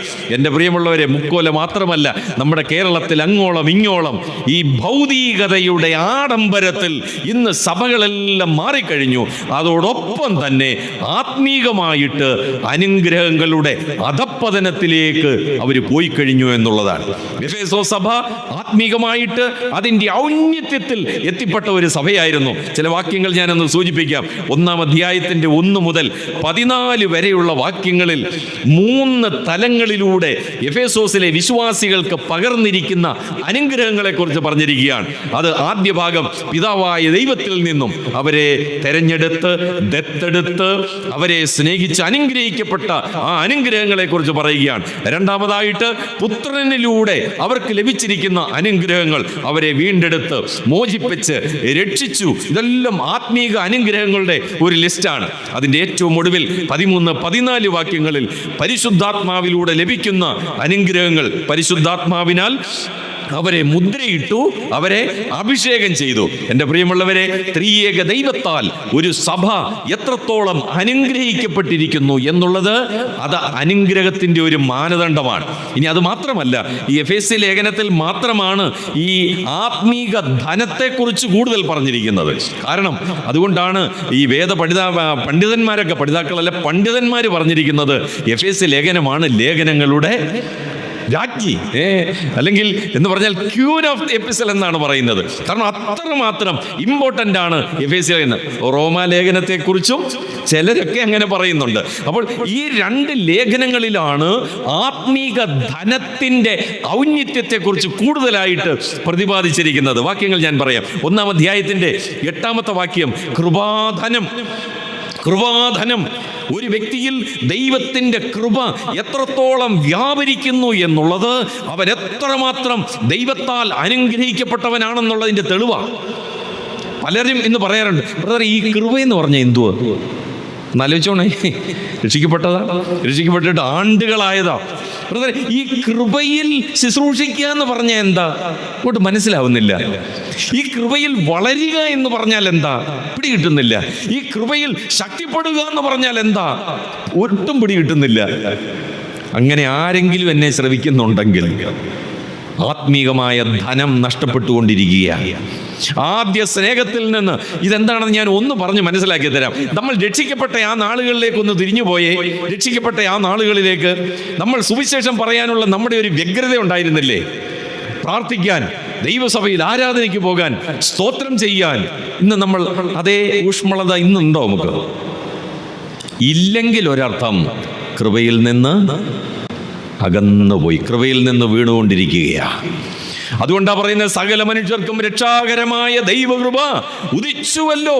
അത് കഴിഞ്ഞിട്ട് താൻ താഴോട്ട് പറയുകയാണ്, അത് നമ്മെ ശിക്ഷിച്ചു വളർത്തുന്നു. കൃപ നമ്മളെ ട്രെയിൻ ചെയ്യുകയാ, ശിക്ഷിച്ച് വളർത്തുകയാ. കൃപയുടെ കീഴിലിരുന്നു കൊണ്ട്, കൃപയ്ക്ക് കീഴ്പ്പെട്ടുകൊണ്ട് നമ്മളെ ശിക്ഷിച്ചു വളർത്തി, നമ്മളെ പക്വതയിൽ, കർത്താവിൻ്റെ ശുശ്രൂഷയിൽ അനുഗ്രഹിക്കപ്പെട്ടവരായിട്ട് നിൽക്കുവാൻ നമ്മളെ സഹായിക്കുന്നത് ദൈവത്തിൻ്റെ കൃപയാണ്. പൗലോസ് പറയുകയാണ്, ഞാൻ അകാലപ്രജ പോലെ ഒടുവിലായിട്ട് എനിക്ക് ക്രിസ്തുവിനെ കാണാനിടയായി തീർന്നു. ഞാൻ അവരെക്കാൾ അധികം ഞാൻ എന്ത് ചെയ്തു? അധ്വാനിച്ചു. ഞാനല്ല, എന്നോട് കൂടെയുള്ള ദൈവകൃപയത്രേ. ഞാനല്ല, എന്നോട് കൂടെയുള്ള ദൈവകൃപയത്രേ. നമുക്ക് പറയാൻ പറ്റത്തില്ല, എൻ്റെ കൈ ഇത് സമ്പാദിച്ചു, എൻ്റെ കാശ് കൊണ്ട് ഞാൻ ഇതൊന്നും നമുക്ക് പറയാനില്ല. നമുക്ക് പറയാൻ ഒന്നേ ഉള്ളൂ, ഞാനല്ല, കൃപയത്രേ. ഞാനല്ല, എൻ്റെ കർത്താവിൻ്റെ ശക്തി. അതുകൊണ്ടാണ് പൗലോസ് ഒടുവിലായിട്ട് പറഞ്ഞത്, എന്നെ ശക്തനാക്കുന്നവൻ മുഖാന്തരം ഞാൻ സകലത്തിനും മതിയാകുന്നു. I can do all things through Christ who strengthens me. എന്നെ ബലപ്പെടുത്തുന്ന, എന്നെ ശക്തിപ്പെടുത്തുന്ന, എനിക്ക് കൃപ പകരുന്ന. എന്നാലോചിച്ചേ പ്രിയമുള്ളവർ, ഈ മൺപാത്രങ്ങളിൽ, ഈ ബലഹീനമായ മൺപാത്രങ്ങളിൽ കർത്താവ് ഒരു മനുഷ്യനെ, ഒരു വ്യക്തിയെ ഉപയോഗിക്കാൻ ആഗ്രഹിക്കുന്നെങ്കിൽ ആദ്യം ചെയ്യുന്നത് അടിച്ച് തകർത്തിട്ടേ ഉപയോഗിക്കത്തുള്ളൂ. എന്താ കാര്യം എന്നറിയാമോ? നമ്മുടെ ശക്തി ഇങ്ങനെ മുഴച്ചു നിൽക്കുകയാണെങ്കിൽ കൃപ പകരാൻ പറ്റത്തില്ല. കർത്താവിൻ്റെ കൃപ പകരണമെങ്കിൽ ബലഹീനമായതിൽ മാത്രമേ പകരാൻ പറ്റത്തുള്ളൂ. അതുകൊണ്ടാണ് ആദ്യം നമ്മളെ കർത്താവ് എന്താക്കുന്നത്? ബലഹീനരാക്കുന്നത്. രോഗങ്ങളിലൂടെ, കഷ്ടങ്ങളിലൂടെ, പ്രയാസങ്ങളിലൂടെ, ദുഃഖത്തിലൂടെ, മനോവ്യഥകളിലൂടെ, ആത്മീകം ഭൗതികമായിട്ടുള്ള അല്ലെങ്കിൽ മാനസികമായിട്ടുള്ള ബുദ്ധിമുട്ടുകളിലൂടെ, പ്രയാസങ്ങളിലൂടെ ദൈവദാസന്മാരെ കടത്തിവിട്ട് അവരെ തളർത്തിക്കളഞ്ഞിട്ട്, അവരെ ഒന്നുമില്ലായ്മയാക്കി കളഞ്ഞിട്ട് കർത്താവിത അവസാനം അവർക്ക് കൃപ പകർന്നു കൊടുത്തിട്ട്, അതാണ് കർത്താവ് പൗലോസിനോട് പറഞ്ഞത്, എൻ്റെ കൃപ. അതല്ല എനിക്ക് ഇമ്പോർട്ടൻ്റ്, അടുത്ത വാക്കാ. എൻ്റെ കൃപ അല്ല, എൻ്റെ കൃപ നിനക്ക്, അതാ ഇമ്പോർട്ടൻ്റ്. എൻ്റെ കൃപ നിനക്ക് മതിയോന്നല്ല, എൻ്റെ കൃപ നിനക്ക് മതി. എന്തോ അടിച്ചേൽപ്പിക്കലാന്ന് നോക്കിക്കേ. എൻ്റെ കൃപ നിനക്ക് മതി. എന്തിനാ ഈ ശൂലം മാറ്റി തരുന്നേ? കർത്താവെ, കഴിഞ്ഞ നാളുകളിൽ പ്രവർത്തിച്ചതിനേക്കാൾ കൂടുതൽ പ്രവർത്തിക്കാൻ എന്നെ ബലപ്പെടുത്തണമെങ്കിൽ എൻ്റെ രോഗം മാറ്റണം, എൻ്റെ ക്ഷീണം മാറ്റണം, എൻ്റെ ബലഹീനത മാറ്റണം, എൻ്റെ പ്രയാസം മാറ്റണം. ദൈവം പറയുക, കർത്താവ് പറയുക, എൻ്റെ കൃപ നിനക്ക് മതി എന്ന് പറഞ്ഞാൽ ഒരു ദൈവദാസൻ, ദൈവസഭ, ദൈവമക്കൾ മുന്നോട്ട് പോകേണ്ടത് ദൈവകൃപയിലായിരിക്കണം. ഒരു വ്യക്തി എത്രമാത്രം അനുഗ്രഹിക്കപ്പെട്ടവനാണ്, ഒരു ശുശ്രൂഷകൻ എത്രമാത്രം അനുഗ്രഹിക്കപ്പെട്ടവനാണ്, അളക്കുന്ന മാനദണ്ഡം എന്ന് പറയുന്നത് ആ വ്യക്തിയിലൂടെ ദൈവകൃപ എത്രമാത്രം വ്യാപരിക്കുന്നു എന്നുള്ളത് തിരിച്ചറിയുമ്പോഴാണ്. നമ്മളെ തന്നെ ഒന്ന് തൂക്കി നോക്കണേ ഈ രാത്രിയിൽ. എൻ്റെ ജീവിതത്തിൽ എനിക്ക് എത്രത്തോളം ദൈവകൃപ എനിക്ക് അനുഭവിക്കാനായിട്ട് സാധിക്കുന്നുണ്ട്, എന്നിലൂടെ എത്ര ദൈവകൃപ വ്യാപരിക്കാൻ കഴിയുന്നുണ്ട്. ഇനിയും എന്നിലെ ദൈവകൃപ എൻ്റെ മുമ്പിലിരിക്കുന്ന നിങ്ങൾക്ക് തിരിച്ചറിയാൻ കഴിയണം. ബർന്നബാസ് അന്ത്യോക്യയിൽ ചെന്നു, അവൻ ദൈവകൃപ ഇത് കാണാൻ പറ്റുന്നതാണ്. എന്നിലും നിങ്ങളിലുമുള്ള ദൈവകൃപ മറ്റുള്ളവർക്ക് കാണാനിടയായി തീരണം. നമ്മുടെ ശുശ്രൂഷകളിലൂടെ, നമ്മുടെ ജീവിതങ്ങളിലൂടെ നമ്മളിൽ വ്യാപരിക്കുന്ന ദൈവകൃപ. അതിനാണ് പൗലോസ് ഒറ്റ വാക്കിൽ പറഞ്ഞത്, കൃപാധനം. ആ ധനം എത്രത്തോളം ഉണ്ട്? ഇന്ന് നമ്മൾ പണമൊക്കെ നിശ്ചയിക്കുന്ന ബാങ്ക് ബാലൻസും ഇല്ലേ, നമ്മുടെ വാഹനവും നമ്മുടെ വീടും ഇതെല്ലാം നോക്കിയാണ്, കൊള്ളാം, ഈ പുള്ളി നല്ല അനുഗ്രഹിക്കപ്പെട്ട. അതൊന്നും അനുഗ്രഹത്തിൻ്റെ മാനദണ്ഡങ്ങളല്ല. പിന്നെ നോക്കിക്കേ, 2-ാം അധ്യായത്തിൻ്റെ 6-ാമത്തെ വാക്യം, അത്യന്ത ധനം, അൺസോർച്ചബിൾ, അൺകൗണ്ടബിൾ, അത്യന്ത ധനം. ഇനി 1:18 മഹിമാധനം. ഓരോന്നും വിശദീകരിക്കണം. മഹിമാധനം, 3:8 അപ്രമേയ ധനം. അപ്രമേയ ധനം. ഇതെല്ലാം ദൈവികമാണ്, ഇതെല്ലാം ആത്മീകമാണ്, ഇതൊന്നും ഭൗതികമല്ല. ഇതെല്ലാം എഫേസോസിലെ വിശ്വാസികൾക്കുണ്ടായിരുന്നു. ദ ട്രൂ റിച്ചസ്, യഥാർത്ഥമായിട്ടുള്ള ആ ധനമെന്ന് പറയുന്നത് അത് ദൈവത്തിൽ നിന്നും വരുന്നതാണ്. അത് ദൈവകൃപയിലൂടെ അത് വ്യാപരിക്കുന്നതാണ്. അത് ദൈവത്തിൻ്റെ നാമത്തിൻ്റെ മഹത്വത്തിന് വേണ്ടിയുള്ളതാണ്. ഇതെല്ലാം ഈ പറഞ്ഞിരിക്കുന്ന അപ്രമേയ ധനവും മഹിമാധനവും കൃപാധനവും അത്യന്ത ധനവുമൊക്കെ ഇതെല്ലാം ധനത്തിൻ്റെ ഒരു ബിഗിനിങ് ആണെന്ന് വിചാരിച്ചോണേ. ഈ ഭൂമിയിൽ എല്ലാം കൂടെ ഒന്നും നമുക്ക് തരാൻ ഒക്കത്തില്ല, എല്ലാം കൂടെ ഒന്നും കർത്താവിന് പകരാനൊക്കത്തില്ല. ഈ മൺകൂടാരങ്ങളിൽ നമ്മൾ പലപ്പോഴും നമ്മൾ അനുഭവിക്കുന്ന ദൈവകൃപയുടെ ശ്രേഷ്ഠത പല ദൈവദാസന്മാരും പറഞ്ഞിട്ടുണ്ട്, മതി കർത്താവേ എന്ന്. കാരണം ആ അനുഭവത്തിൻ്റെ ശ്രേഷ്ഠതയിൽ എത്തുമ്പോഴാണ്. കാരണം ഈ ബലഹീനമാകുന്ന ഈ ശരീരത്തിൽ അത് താങ്ങാൻ പറ്റത്തില്ല. ഈ ഭൂമിയിൽ വെച്ച് നമ്മൾ അനുഭവിക്കുന്നത് ഈ ധനത്തിൻ്റെ ഒരറ്റം മാത്രമേ നമുക്ക് പറ്റത്തുള്ളൂ. എന്നാൽ നമ്മളങ്ങേ കരയിൽ ചെല്ലുമ്പോൾ, നമ്മുടെ ആത്മനാഥൻ വരുമ്പോൾ, നമ്മൾ കർത്താവിനോട് കൂടെ ആയിരിക്കുമ്പോൾ നമ്മൾ അനുഭവിക്കാൻ പോകുന്ന ആ ധനമുണ്ടല്ലോ, ആ റിച്ചസ് ഉണ്ടല്ലോ, അതെത്രയോ ശ്രേഷ്ഠമാണ്. 3-ാമത്തെ കാര്യം, ഇനി ഒന്നും ഞാൻ വിശദീകരിക്കുന്നില്ല, പ്രാർത്ഥനയുടെ യാഥാർത്ഥ്യങ്ങളിലേക്ക് മടങ്ങി വരണം. പ്രാർത്ഥനയുടെ യാഥാർത്ഥ്യങ്ങളിലേക്ക് മടങ്ങി വരണം. നമ്മുടെ ജീവിതത്തിൽ ആദ്യ സ്നേഹം വിട്ടുകളഞ്ഞിട്ടുണ്ടെങ്കിൽ അതിൻ്റെ കാരണമെന്ന് പറയുന്നത് എൻ്റെ പ്രാർത്ഥനയിൽ കുറവ് സംഭവിച്ചു, എൻ്റെ പ്രാർത്ഥനാ ജീവിതത്തിൽ കുറവ് സംഭവിച്ചു. 1-ാം നൂറ്റാണ്ടിലെ സഭ പ്രാർത്ഥിക്കുന്ന സഭയായിരുന്നു. പൗലോസ് പ്രാർത്ഥനയോടും കണ്ണുനീരോടും കൂടെ 3 വർഷം ബുദ്ധി ഉപദേശിച്ചു കൊടുത്ത് അവരെ നട്ട് നനച്ച് വളർത്തിയെടുത്ത സഭയായിരുന്നു. അതുമാത്രമല്ല, എഫേസ്യ ലേഖനത്തിൽ 2 പ്രാർത്ഥനകൾ പൗലോസ് അവരോട് പറഞ്ഞു. 1-ാമത്തെ പ്രാർത്ഥന ജ്ഞാനോദയ പ്രാർത്ഥന, അറിവുണ്ടാകൽ പ്രാർത്ഥന. അത് 1-ാം അധ്യായത്തിൽ പറഞ്ഞിട്ടുണ്ട്. 2-ാമത്തെ പ്രാർത്ഥന എന്ന് പറയുന്നത് 3-ാം അധ്യായം 14 മുതൽ 18 വരെയുള്ള വാക്യങ്ങളിലാണ്. പ്രാപ്തമാക്കൽ പ്രാർത്ഥന എന്ന് പറഞ്ഞാൽ പ്രയർ ഫോർ എനേബിൾമെന്റ്, അതെങ്ങനെ പ്രാവർത്തികമാക്കാമെന്നുള്ളത് പൗലോസ് വളരെ, നിങ്ങളുടെ അകത്തെ മനുഷ്യൻ ശക്തിയോടെ ബലപ്പെടണം, ക്രിസ്തു നിങ്ങളിൽ, നിങ്ങളുടെ ഹൃദയങ്ങളിൽ വസിക്കണം, അബോർഡ് ചെയ്യണം. നമ്മുടെ ജീവിതത്തിൽ നിന്ന് കർത്താവ് മാറിപ്പോകുന്ന ഒരു അവസരം ഉണ്ടാകരുത്. എപ്പോഴും കർത്താവ് നമ്മുടെ ജീവിതത്തിൽ, കർത്താവിൻ്റെ കയ്യൊപ്പം നമ്മുടെ കൂടെ ഉണ്ടാകണം. സ്നേഹത്തിൽ വേരൂന്നാൻ, അടിസ്ഥാനപ്പെടാൻ ഈ പ്രാർത്ഥനയിടയായി തീരും. നമുക്ക് സ്നേഹത്തിൽ ഇനിയും ആദ്യ സ്നേഹം വിട്ടുകളഞ്ഞതിന്റെ കാരണം എന്താ? അവർക്ക് സ്നേഹത്തിൽ വേരൂന്നാൻ കഴിഞ്ഞില്ല എന്നുള്ളതാണ്. എന്തുകൊണ്ട് സ്നേഹത്തിൽ വേരൂന്നാൻ കഴിഞ്ഞില്ല? കർത്താവിന്റെ സ്നേഹത്തിൽ വേരൂന്നാൻ കഴിയുന്ന 2 മേഖലകൾ, ഒന്ന് ദൈവവചനവും 2 പ്രാർത്ഥനയുമാണ്. ഈ എഫേസോസിലെ വിശ്വാസികളുടെ ജീവിതത്തിൽ ആ പ്രാർത്ഥനയിൽ വന്ന കുറവ് അവരുടെ ജീവിതത്തിലെ ആദ്യ സ്നേഹം വിട്ടുകളയാനായിട്ട് ഇടയായി തീർന്നു. അത് മാത്രവുമല്ല, ഈ എഫേസോസിലെ വിശ്വാസികളെ അവസാനമായിട്ട് പൗലോസ് കണ്ടപ്പോൾ പൗലോസ് അവരോട് പറയുക, അപ്പോസ്തലപ്രവൃത്തി 20-ാം അധ്യായത്തിൽ, ഇനിമേൽ ഞാൻ നിങ്ങളുടെ മുഖം. അവർ പ്രാർത്ഥിച്ചു, കണ്ണുനീരോടെ പ്രാർത്ഥിച്ചു. എന്നെ ചിന്തിപ്പിച്ച ഒരു കാര്യം, ഒരു ദൈവദാസനെ യാത്രയയക്കാൻ വന്ന് കടൽ തീരത്ത് നിൽക്കുകയാണ്. ആ സഭയിലെ വിശ്വാസികളെല്ലാം ആ മണൽത്തരിയിൽ മുട്ടുകുത്തി നിന്ന് വളരെ കരഞ്ഞ് ആ ദൈവദാസനെ പ്രാർത്ഥിച്ചയച്ചു. 30-35 വർഷം കഴിഞ്ഞപ്പോൾ, തലമുറകൾ മാറിയപ്പോൾ അവരുടെ ജീവിതത്തിൽ പ്രാർത്ഥനയില്ല, സ്നേഹത്തിൽ വേരൂന്നാൻ പറ്റുന്നില്ല. നമ്മുടെ പ്രാർത്ഥനാ ജീവിതം, നമ്മുടെ പ്രാർത്ഥനയിലേക്ക് എൻ്റെ ജീവിതത്തിൽ കുറവുണ്ട് പ്രിയമുള്ളവരെ. നമ്മുടെ ഓരോരുത്തരുടെയും ജീവിതത്തിലുള്ള കുറവുകൾ ഇന്ന് രാത്രി കർത്താവ് നമ്മളെ തൂക്കി നോക്കുമ്പോൾ ഈ വചനത്തിൻ്റെ അടിസ്ഥാനത്തിൽ നമുക്കൊന്ന് മടങ്ങി വരാൻ കർത്താവ് നമുക്ക് കൃപ നൽകട്ടെ. 4-ാമത്തെ കാര്യം, 3-ാം അധ്യായത്തിൻ്റെ 1-ാം വാക്യത്തിലാണ്. ദൈവകൃപയുടെ വ്യവസ്ഥയിലേക്ക് മടങ്ങി വരണം. You have to return to the dispensation of God.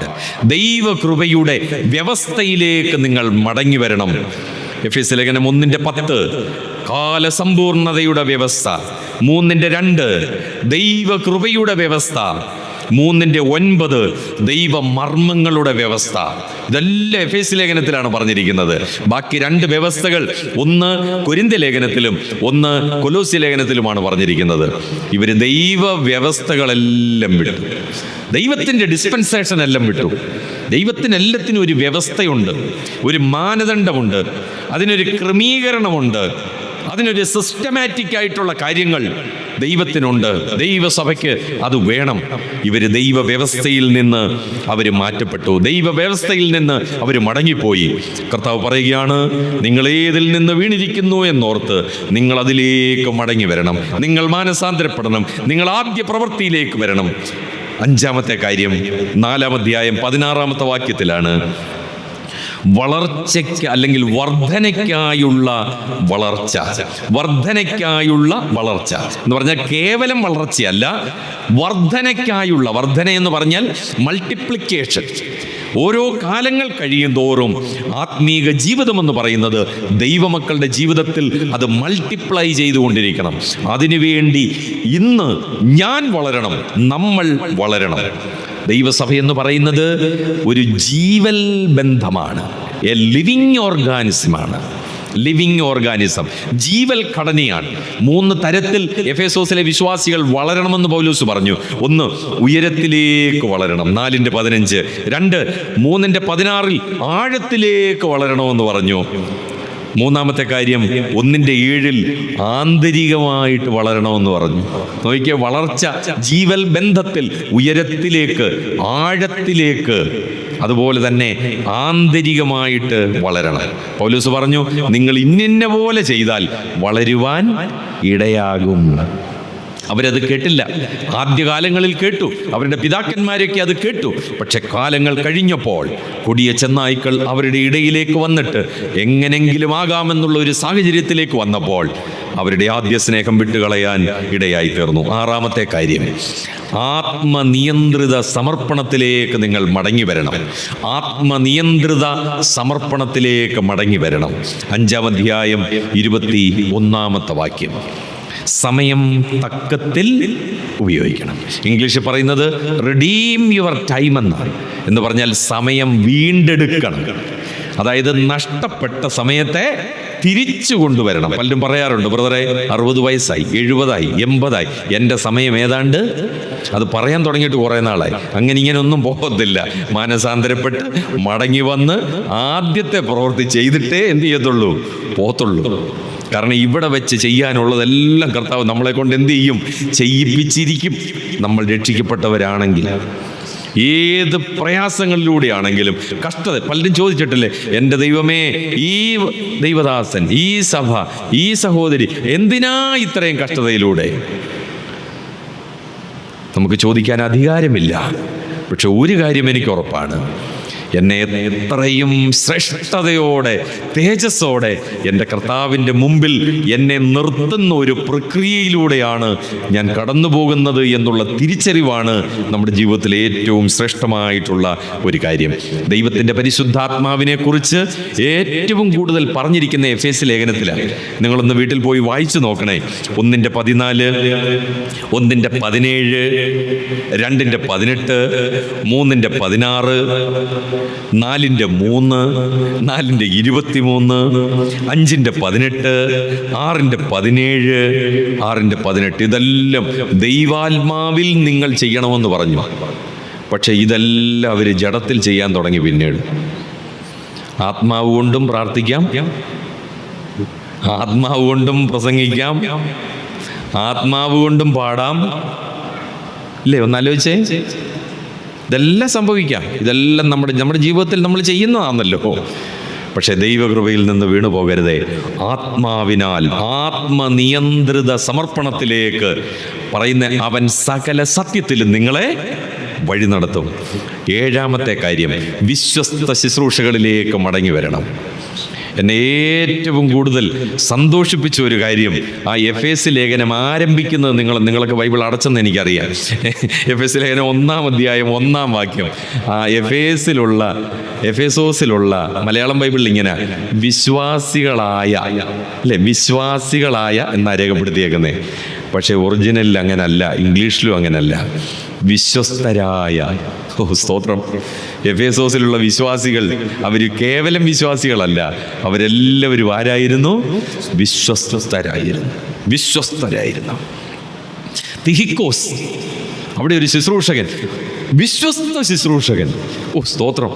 ഒരു ശുശ്രൂഷയ്ക്കായിട്ടൊരു സഹോദരനെ വിളിച്ചിട്ട് സല്യൂട്ടേഷൻ കൊടുക്കുക, കർത്താവിൻ്റെ വിശ്വസ്തദാസൻ എന്നൊരാൾ പറഞ്ഞാൽ പിന്നെ നമ്മൾ പറയും ഇനി മരിച്ചാൽ മതിയാണ്. ഒന്ന് ആലോചിച്ച് നോക്കിയേ, പൗലോസ് തീക്കോസിനെ കുറിച്ച് പറയുക വിശ്വസ്ത ശുശ്രൂഷകൻ. ഇനി വിശ്വസ്തനായ കർത്താവിനാൽ ആരംഭിച്ച സഭ, പൗലോസ് അവൻ എന്നെ വിശ്വസ്തനെന്നെണ്ണി ശുശ്രൂഷയ്ക്കാക്കി. വിശ്വസ്തരായ അക്വിലാവും പ്രിസ്കില്ലയും അവിടെ ഉണ്ടായിരുന്നു. ഇനിയും വിശ്വസ്തനായ തിമോത്തിയോസ് എഫെസോസിലുണ്ടായിരുന്നു. ഇനി അത് മാത്രമല്ല, വിശ്വസ്തനായ യോഹന്നാൻ അപ്പോസ്തലൻ പത്മോസിൽ നിന്നും മടങ്ങി വന്ന് ദൈവം താമസിക്കാൻ അവസരം കൊടുത്ത് എവിടാന്നറിയാമോ? എഫെസോസിൽ. അവിടെ ഇരുന്നുകൊണ്ടാണ് ഈ ലേഖനങ്ങളൊക്കെ എഴുതിയത്. തൻ്റെ ഒടുവിലത്തെ നാളുകൾ താൻ കഴിച്ചത് അവിടെയാണ്. വിശ്വസ്തനായ അപ്പല്ലോസ് അവിടെ ഉണ്ടായിരുന്നു. ഒരു ചോദ്യം കൂടെ ചോദിച്ചോട്ടെ, ഈ യോഹന്നാൻ അപ്പോസ്തലൻ അവിടെ ഉണ്ടായിരുന്നെങ്കിൽ വേറൊരാളും ഉറപ്പായിട്ടും അവിടെ ഉണ്ടായിരിക്കും. ആരായിരിക്കും? നിങ്ങൾക്ക് പറയാം. പെട്ടെന്ന് നിർത്തണമെങ്കിൽ മതി. ഇന്ന് അവസാന ദിവസമായിട്ട് ഇച്ചിരി സമയം എടുത്തതാ. പെട്ടെന്ന് പറഞ്ഞു. നമ്മുടെ കർത്താവിൻ്റെ അമ്മ മറിയ. എന്താ കാര്യം? യോഹന്നാനോട് പറഞ്ഞില്ലേ ഇതാ നിന്റെ അമ്മ. മറിയോട് പറഞ്ഞു ഇതാ നിന്റെ. യോഹന്നാൻ അപ്പോസ്തലൻ മരണം വരെ വിശ്വസ്തനായിരുന്നു. ആ എഫെസോസിനടുത്ത് എഫെസോസ് സഭയോടുള്ള ബന്ധത്തിൽ ആ യോഹന്നാനോടൊപ്പം യേശു ക്രിസ്തുവിൻ്റെ അമ്മ മറിയ തൻ്റെ വാർദ്ധക്യകാലം ചെലവഴിച്ചതായിട്ട് ചരിത്രം രേഖപ്പെടുത്തുന്നു. എഫെസോസ് സഭയിലെ വിശ്വാസികൾ, അവിടെയുള്ള ശുശ്രൂഷകന്മാർ എത്ര വിശ്വസ്തരായിരുന്നു. ഇനി അത് മാത്രമല്ല, എഫെസോസിൽ ഒരു കൂട്ടം വിശ്വസ്തരായ മനുഷ്യർ. പക്ഷെങ്കിൽ ഇവിടെ കർത്താവ് പറയുകയാണ്, നിങ്ങളുടെ ആദ്യ സ്നേഹം എന്ന് പറഞ്ഞാൽ നിങ്ങളുടെ വിശ്വസ്തതയിൽ ദാവീദ് പ്രാർത്ഥിച്ചതുപോലെ മനുഷ്യപുത്രന്മാരിൽ വിശ്വസ്തന്മാർ കുറഞ്ഞുകൊണ്ടിരിക്കുകയാണ്. അവർ ഇല്ലാതായിക്കൊണ്ടിരിക്കുകയാണ്. ഇന്ന് നമ്മുടെ സ്ഥലം സഭകളിലും ഇതെല്ലാമാണ് പ്രശ്നം. ഏറ്റവും ഒടുവിലത്തെ പോയിന്റ്, 8ാമത്തെ പോയിന്റ്, നിങ്ങൾ മടങ്ങി വരണം. ആദ്യത്തെ പ്രവൃത്തി ചെയ്യണം. ആദ്യ സ്നേഹത്തിലേക്ക് നിങ്ങൾ മടങ്ങി വരണം എന്ന് പറഞ്ഞാൽ അക്ഷയമായ സ്നേഹത്തിലേക്ക്. എഫെസ്യ ലേഖനം 6-ാം അധ്യായം അതിൻ്റെ ഏറ്റവും ഒടുവിലത്തെ വാക്യമാണ്. നമ്മുടെ കർത്താവായ യേശു ക്രിസ്തുവിനെ അക്ഷയമായി സ്നേഹിക്കുന്ന ഏവരോടും കൂടെ കർത്താവിൻ്റെ കൃപയുണ്ടായിരിക്കുമാറാകട്ടെ. അതായിരിക്കണം ഒരു ആശീർവാദമെന്ന് പറയുന്നത്. അക്ഷയമായ സ്നേഹം എന്ന് പറഞ്ഞാൽ സിൻസിയർ ലവ്, സിനെ സിറേ. ഒരു പാത്രം, ഒരു സ്റ്റീൽ പാത്രമോ മൺപാത്രമോ ചെമ്പോ എന്തോ ആയിക്കൊള്ളട്ടെ, അതിൽ ഒരു ചെറിയ ഹോളുണ്ടെങ്കിൽ ഈ ഹാലോജൻ ബൾബിൻ്റെ മുമ്പിൽ ഞാൻ ഇങ്ങനെയൊന്ന് പിടിച്ചാൽ മതി. നീതി സൂര്യനായ കർത്താവിൻ്റെ മുമ്പാകെ ഞാനായിരിക്കുമ്പോൾ, സിൻസിയർ എന്ന വാക്കിൻ്റെ അർത്ഥം സിനെ സിറേ. അതായത് ഇതിലുള്ള എന്തെങ്കിലും ഹോളുകൾ നീ മെഴുകുവെച്ച് അടച്ചു വെച്ചിട്ടുണ്ടെങ്കിൽ അത് ഈ പാത്രങ്ങൾ ഉണ്ടാക്കുന്നവരുടെ ഒരു ഭാഷയാണ് ഈ സിനെ സിറേ എന്നുള്ള വാക്ക്, സിൻസിയർ എന്നുള്ള വാക്ക്. ആ സൂര്യൻ്റെ വെളിച്ചത്തിൽ ഇങ്ങനെ വെക്കുമ്പോൾ അത് മെഴുകു ഉരുകി ഒലിച്ചു പോകും. അതായത് ലൂപ്പ് ഹോളില്ലാത്ത, പഴുതില്ലാത്ത, കുറവില്ലാത്ത ആ സ്നേഹത്തിലേക്ക് നമുക്ക് മടങ്ങി വരാം. എൻ്റെ കർത്താവിനെ ഞാൻ സ്നേഹിക്കുന്നത് യാതൊരു കുറവും കൂടാതെ ആയിരിക്കണം. ആ സ്നേഹത്തിലേക്ക് എൻ്റെ പ്രിയമുള്ളവരെ നമുക്ക് മടങ്ങി വരാം. ഈ എഫെസ് ലേഖനത്തിൽ ഏതാണ്ട് 10 വാക്യങ്ങളിൽ സ്നേഹത്തെക്കുറിച്ച് പറഞ്ഞിട്ടുണ്ട്. സകല വിശുദ്ധന്മാരോടുമുള്ള സ്നേഹം, മഹാസ്നേഹം, പരിജ്ഞാനത്തെ കവിയുന്ന സ്നേഹം, വേരൂന്നുന്ന സ്നേഹം, സ്നേഹത്തിലുള്ള വർധന, സ്നേഹത്തിൽ നടക്കുക, ക്രിസ്തുയേശു സഭയെ സ്നേഹിച്ച സ്നേഹം, നമ്മോടുള്ള സ്നേഹം, വിശ്വാസത്തോടു കൂടിയ സ്നേഹം, ഒടുവിൽ അക്ഷയമായ സ്നേഹം. എൻ്റെ പ്രിയമുള്ളവരെ, നമുക്ക് കർത്താവ് പറയുക, മനസ്സുള്ളവർക്ക് കുറ്റമേറ്റു പറഞ്ഞ് മടങ്ങി വരാം. ഇന്ന് രാത്രിയിൽ നമ്മളെ തന്നെ ദൈവസന്നിധിയിൽ പരിപൂർണമായിട്ട് നമുക്കൊന്ന് സമർപ്പിക്കാം. പ്രിയമുള്ളവരെ, ദൈവവചനത്തിലൂടെ കഴിഞ്ഞ 2 രാത്രികളിലൂടെ നമ്മുടെ കുറവുകൾ കർത്താവ് വെളിപ്പെടുത്തിയെങ്കിൽ, നമുക്കത് മനസ്സിലായെങ്കിൽ, കർത്താവ് എനിക്ക് തെറ്റുപറ്റിപ്പോയി, കർത്താവ് എൻ്റെ ഭാഗത്ത് കുറവുണ്ട്, ഞാനിതാ എന്നെ തന്നെ സമർപ്പിക്കുന്നു എന്ന് പറഞ്ഞു കൊടുത്ത് ദൈവാത്മാവിന് കർത്താവിൻ്റെ മുമ്പിൽ പിതാവായ ദൈവത്തിൻ്റെ സന്നിധിയിൽ നമ്മളെ തന്നെ പരിപൂർണമായിട്ട് സമർപ്പിക്കാം. കർത്താവ് ഈ വചനങ്ങളാൽ നമ്മളെ അനുഗ്രഹിക്കട്ടെ, സഹായിക്കട്ടെ. കർത്താവിൻ്റെ തിരുനാമം എന്നും എന്നേക്കും വാഴ്ത്തപ്പെടുമാറാകട്ടെ. ആമേൻ.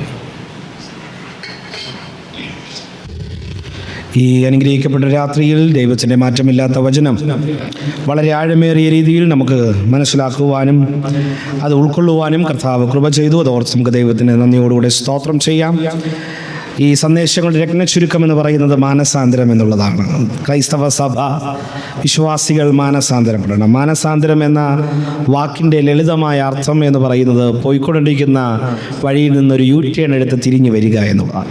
തിരിഞ്ഞു വരുന്ന ദൈവത്തിൻ്റെ പാതയിൽ യഥാസ്ഥാനപ്പെടുക എന്നുള്ളതാണ്. കഴിഞ്ഞ 2 രാത്രിയിൽ നാം കേട്ട ദൈവവചനം എന്ന് പറയുന്നത് വിശ്വാസികളായ നമ്മെ മാനസാന്തരത്തിലേക്ക് നയിക്കുന്ന വചനമാണ്.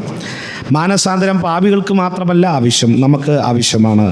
നാം പോയിക്കൊണ്ടിരിക്കുന്ന യാത്രയിൽ തെറ്റു മനസ്സിലാക്കി തിരിഞ്ഞു വരിക എന്നുള്ളതാണ്. നാം എല്ലാ രാത്രിയിലും ദൈവത്തോട് പ്രാർത്ഥിക്കാറുണ്ട്, ദൈവമേ ഞങ്ങളുടെ കുറവുകൾ ക്ഷമിക്കണം, ഞങ്ങളോട് പൊറുക്കണം എന്നൊക്കെ പ്രാർത്ഥിക്കാറുണ്ട്. പക്ഷേ തിരിഞ്ഞു വരുവാൻ പലപ്പോഴും നമുക്ക് സാധിക്കുന്നില്ല എന്നുള്ളതാണ്. ഇന്ന് രാത്രിയിലും ഇന്നലെയുമായി ശ്രദ്ധിച്ച ദൈവവചനം നമ്മോട് പ്രബോധിപ്പിക്കുന്നത് തിരിഞ്ഞു വരിക എന്നുള്ളതാണ്. തിരിഞ്ഞു വരിക, പ്രാർത്ഥിച്ച് അവിടെ കളയുക, ഉപേക്ഷിക്കുക എന്ന് മാത്രമല്ല, തിരിഞ്ഞ് എവിടെ നിന്നാണോ നാം തെറ്റിപ്പോയത് ആ പാതയിലേക്ക് മടങ്ങി വരിക. കർത്താവ് നമുക്ക് കൃപ നൽകുമാറാകട്ടെ. എഫെസോസ് സഭയോട് ദൈവത്തിൻ്റെ ആത്മാവ് പറഞ്ഞ ദൂത് നമുക്ക് ഏറ്റെടുക്കാം. നമുക്ക് മടങ്ങി ദൈവവചനത്തിലേക്ക്, ഉപദേശങ്ങളിലേക്ക്, കർത്താവിൻ്റെ ദാസൻ ഓർപ്പിച്ച യാഥാർത്ഥ്യങ്ങളിലേക്ക് മടങ്ങി വന്ന് കർത്താവുമായി നിരപ്പ് പ്രാപിച്ച് തിരുത്തി അനുഗ്രഹീതമായ ജീവിതം നയിക്കുവാൻ കർത്താവ് നമ്മെ സഹായിക്കുമാറാകട്ടെ. ഈ അനുഗ്രഹീതമായ രാത്രിയിൽ ദൈവവചനം നമുക്ക് നൽകിയ കർത്താവിൻ്റെ ദാസനുള്ള ഹൃദയംഗമായ നന്ദി ഒരിക്കൽ കൂടി അറിയിക്കുകയാണ്. നമുക്ക് പ്രാർത്ഥനയോടുകൂടെ ഇന്ന് രാത്രിയിൽ മടങ്ങിപ്പോകാം. എഴുന്നേറ്റ് നിൽക്കുവാൻ കഴിയുന്ന എല്ലാവർക്കും എഴുന്നേറ്റ് നിന്ന് ഇന്ന് രാത്രി നമുക്ക് പ്രാർത്ഥിച്ച് മടങ്ങിപ്പോകാം. ഇപ്പോൾ കർത്താവിൻ്റെ ദാസൻ പ്രിയ സത്യദാസങ്ങൾ മുൻപോട്ട് കടന്നു വന്ന്, സത്യരാജ്യങ്ങൾ മുൻപോട്ട് കടന്നു വന്ന് പ്രാർത്ഥിച്ച് ആശീർവാദം പറഞ്ഞ് ഇന്ന് രാത്രിയിലെ യോഗം നമുക്ക് അവസാനിപ്പിച്ച് സന്തോഷത്തോടെ മടങ്ങിപ്പോകാം. കർത്താവിൻ്റെ ദാസൻ പ്രിയ സത്യദാസങ്ങളുടെ പ്രാർത്ഥനയ്ക്കായിട്ട്, സത്യരാജ്യങ്ങളുടെ പ്രാർത്ഥനയ്ക്കായിട്ട് ക്ഷണിച്ചുകൊള്ളുന്നു. ദൈവം നമ്മെല്ലാവരെയും സഹായിക്കുമാറാകട്ടെ.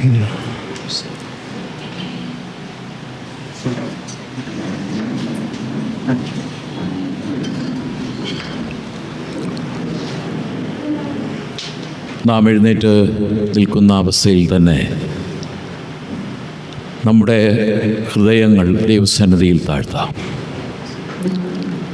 ഒരു മാനസാന്തരം, ഒരു മടങ്ങിവരവ്, ആദ്യത്തെ സ്നേഹത്തിലേക്ക്, ദൈവം വിളിച്ച ദൈവകൃപയിലേക്ക്, വിശ്വസ്തതയിലേക്ക്, ദൈവിക പ്രമാണത്തിലേക്ക്, സത്യത്തിലേക്ക് ഒരു മടങ്ങിവരവ് നമുക്ക് ആവശ്യമാണ്. നമുക്ക് ഓരോരുത്തർക്കും അറിയാം ഏതിൽ നിന്നാണ് നാം വീണിരിക്കുന്നത്.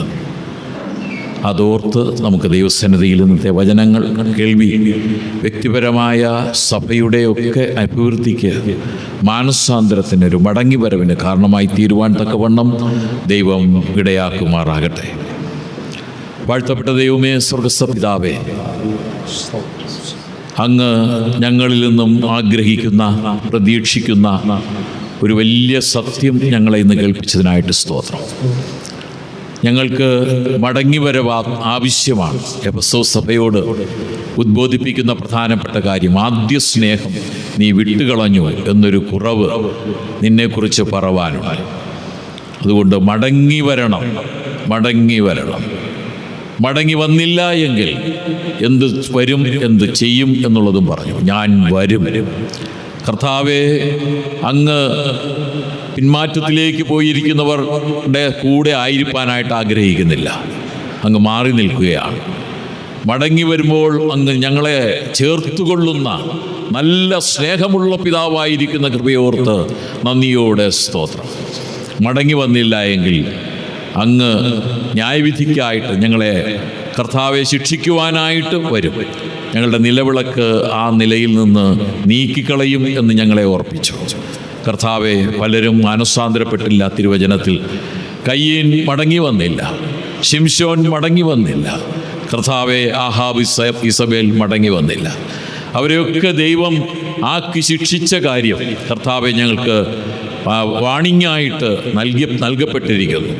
കർത്താവെ, ഞങ്ങൾ അതോർത്ത് മടങ്ങി വരുവാനുള്ള കൃപ ഞങ്ങൾക്ക് നൽകണം. ഞങ്ങളോട് സംസാരിക്കേണ്ടത് ദൈവദാസനിലൂടെ ഞങ്ങളെ കേൾപ്പിച്ച കൃപയോർത്ത് സ്തോത്രം. ഒരു മാനസാന്തരത്തിൻ്റെ കാലയളവ്, മാനസാന്തരത്തിൻ്റെ ദിവസങ്ങൾ ഞങ്ങൾക്ക്, ഞങ്ങളുടെ സഭകൾക്കൊക്കെ അങ്ങ് നൽകണമേ എന്ന് പ്രാർത്ഥിക്കുന്നു. കർത്താവെ, ഇതുവരെയും ഞങ്ങളെ സഹായിച്ച എല്ലാ നന്മകളെ ഓർത്തും സ്തോത്രം. വചനം പ്രാഗൽഭ്യത്തോടുകൂടെ ആത്മാവിൻ്റെ നിറവിൽ സംസാരിപ്പാൻ തക്കവണ്ണം ദൈവഭൃത്യനെയും അങ്ങ് കരങ്ങളിലെടുത്ത് ഉപയോഗിച്ചു. അതോർത്ത് നന്ദിയോടെ സ്തുതിക്കുന്നു. കേൾക്കുവാൻ കർത്താവെ ഞങ്ങളെയൊക്കെയും കടന്നു വരുവാൻ തക്കവണ്ണമുള്ള കൃപ, അതിനുള്ള സാവകാശം ഞങ്ങൾക്ക് നൽകി. അതോർത്ത് നന്ദിയോടെ സ്തോത്രം. ഈ സ്ഥലം സഭയെയും വിശ്വാസികളെയും ഒക്കെ ഓർത്ത് പ്രാർത്ഥിക്കുന്നു. അവർക്കും ഇങ്ങനെ ബൈബിൾ ക്ലാസ്സായി, വചനപഠന ക്ലാസ്സായി ക്രമീകരിപ്പാൻ കൊടുത്ത എല്ലാവിധമായ ആ കർത്താവെ, ആ സാവകാശത്തിനായിട്ട് നന്ദിയോടെ സ്തോത്രം. ഇതിൻ്റെ എല്ലാ ക്രമീകരണങ്ങളിലും എല്ലാ നടത്തിപ്പിലും അങ്ങയുടെ കാവലും പരിപാലനവും ഉണ്ടായിരുന്നല്ലോ. അതോർത്ത് ഞങ്ങൾ നന്ദിയോടെ അങ്ങയെ സ്തുതിക്കുന്നു, മഹത്വപ്പെടുത്തുന്നു. ഞങ്ങൾ കർത്താവെ ഒരു മനസ്സാന്തരത്തിൻ്റെ അനുഭവത്തിലൂടെ ഇവിടം വിട്ടു പോകുവാൻ തക്കവണ്ണം ഞങ്ങൾക്ക് കൃപ നൽകണം. കർത്താവെ, കേൾക്കുന്ന വചനം ഞങ്ങളുടെ ഹൃദയങ്ങളിൽ സംഗ്രഹിച്ച് അത് ധ്യാനിച്ചു കൊണ്ടിരിപ്പാനുള്ള കൃപ ഇന്നും വരുന്ന ദിവസങ്ങളിൽ ഞങ്ങൾക്ക് നൽകണമേ എന്ന് പ്രാർത്ഥിക്കുന്നു. ഞങ്ങൾക്ക് തന്ന എല്ലാ അനുകൂല സാഹചര്യങ്ങളെ ഓർത്ത് നന്ദിയോടെ സ്തോത്രം. പാടുവാൻ, പ്രാർത്ഥിപ്പാൻ, കർത്താവെ മൈക്കും അതിൻ്റെ ഉപകരണങ്ങളൊക്കെ പ്രവർത്തിപ്പാൻ ഒക്കെ അതിനെ ചുമതലപ്പെടുത്തിയവർക്ക് കർത്താവ് കൊടുത്ത എല്ലാ നന്മകളും കൃപകൾക്കായിട്ട് സ്തോത്രം. ഞങ്ങളിപ്പോൾ സമാധാനത്തോടെ പിരിഞ്ഞു പോകട്ടെ. അങ്ങയുടെ പിരിയാത്തതായ കൃപയും പരിപാലനവും ഞങ്ങൾക്കുള്ളതിനായിട്ട് സ്തോത്രം. അങ്ങ് വേഗം കടന്നു വരുന്ന ദൈവമാണ്. അതേ, ഞാൻ വേഗം വരും. കർത്താവ് വരുവാൻ താമസിക്കുന്നില്ല. കർത്താവിൻ്റെ വരവിനെ പ്രതീക്ഷിച്ചുകൊണ്ട് ഞങ്ങൾ ഈ നാളുകളിൽ അധികം ചെയ്യേണ്ടത് അധികമായി ചെയ്യുവാൻ തക്കവണ്ണം ഞങ്ങൾക്ക് കൃപ നൽകണമേ എന്ന് പ്രാർത്ഥിക്കുന്നു. മാനവും മഹത്വവും ഒക്കെ അങ്ങയുടെ പാദങ്ങളിൽ തന്നെ സമർപ്പിക്കുന്നു. ഞങ്ങളുടെ രക്ഷിതാവും കർത്താവുമായ യേശുക്രിസ്തുവിൻ്റെ അതിവിശുദ്ധ നാമത്തിൽ തന്നെ. കർത്താവായ യേശുക്രിസ്തുവിൻ്റെ കൃപയും പിതാവായ ദൈവത്തിൻ്റെ സ്നേഹവും ആശ്വസിപ്പിച്ച് പരിപാലിക്കുന്ന പരിശുദ്ധാത്മാവിൻ്റെ കൃപയും സമാധാനവും ഞങ്ങളോട് എല്ലാവരോടും ഇപ്പോഴും എന്നേക്കും ഉണ്ടായിരിക്കുമാറാകട്ടെ. ആമേൻ.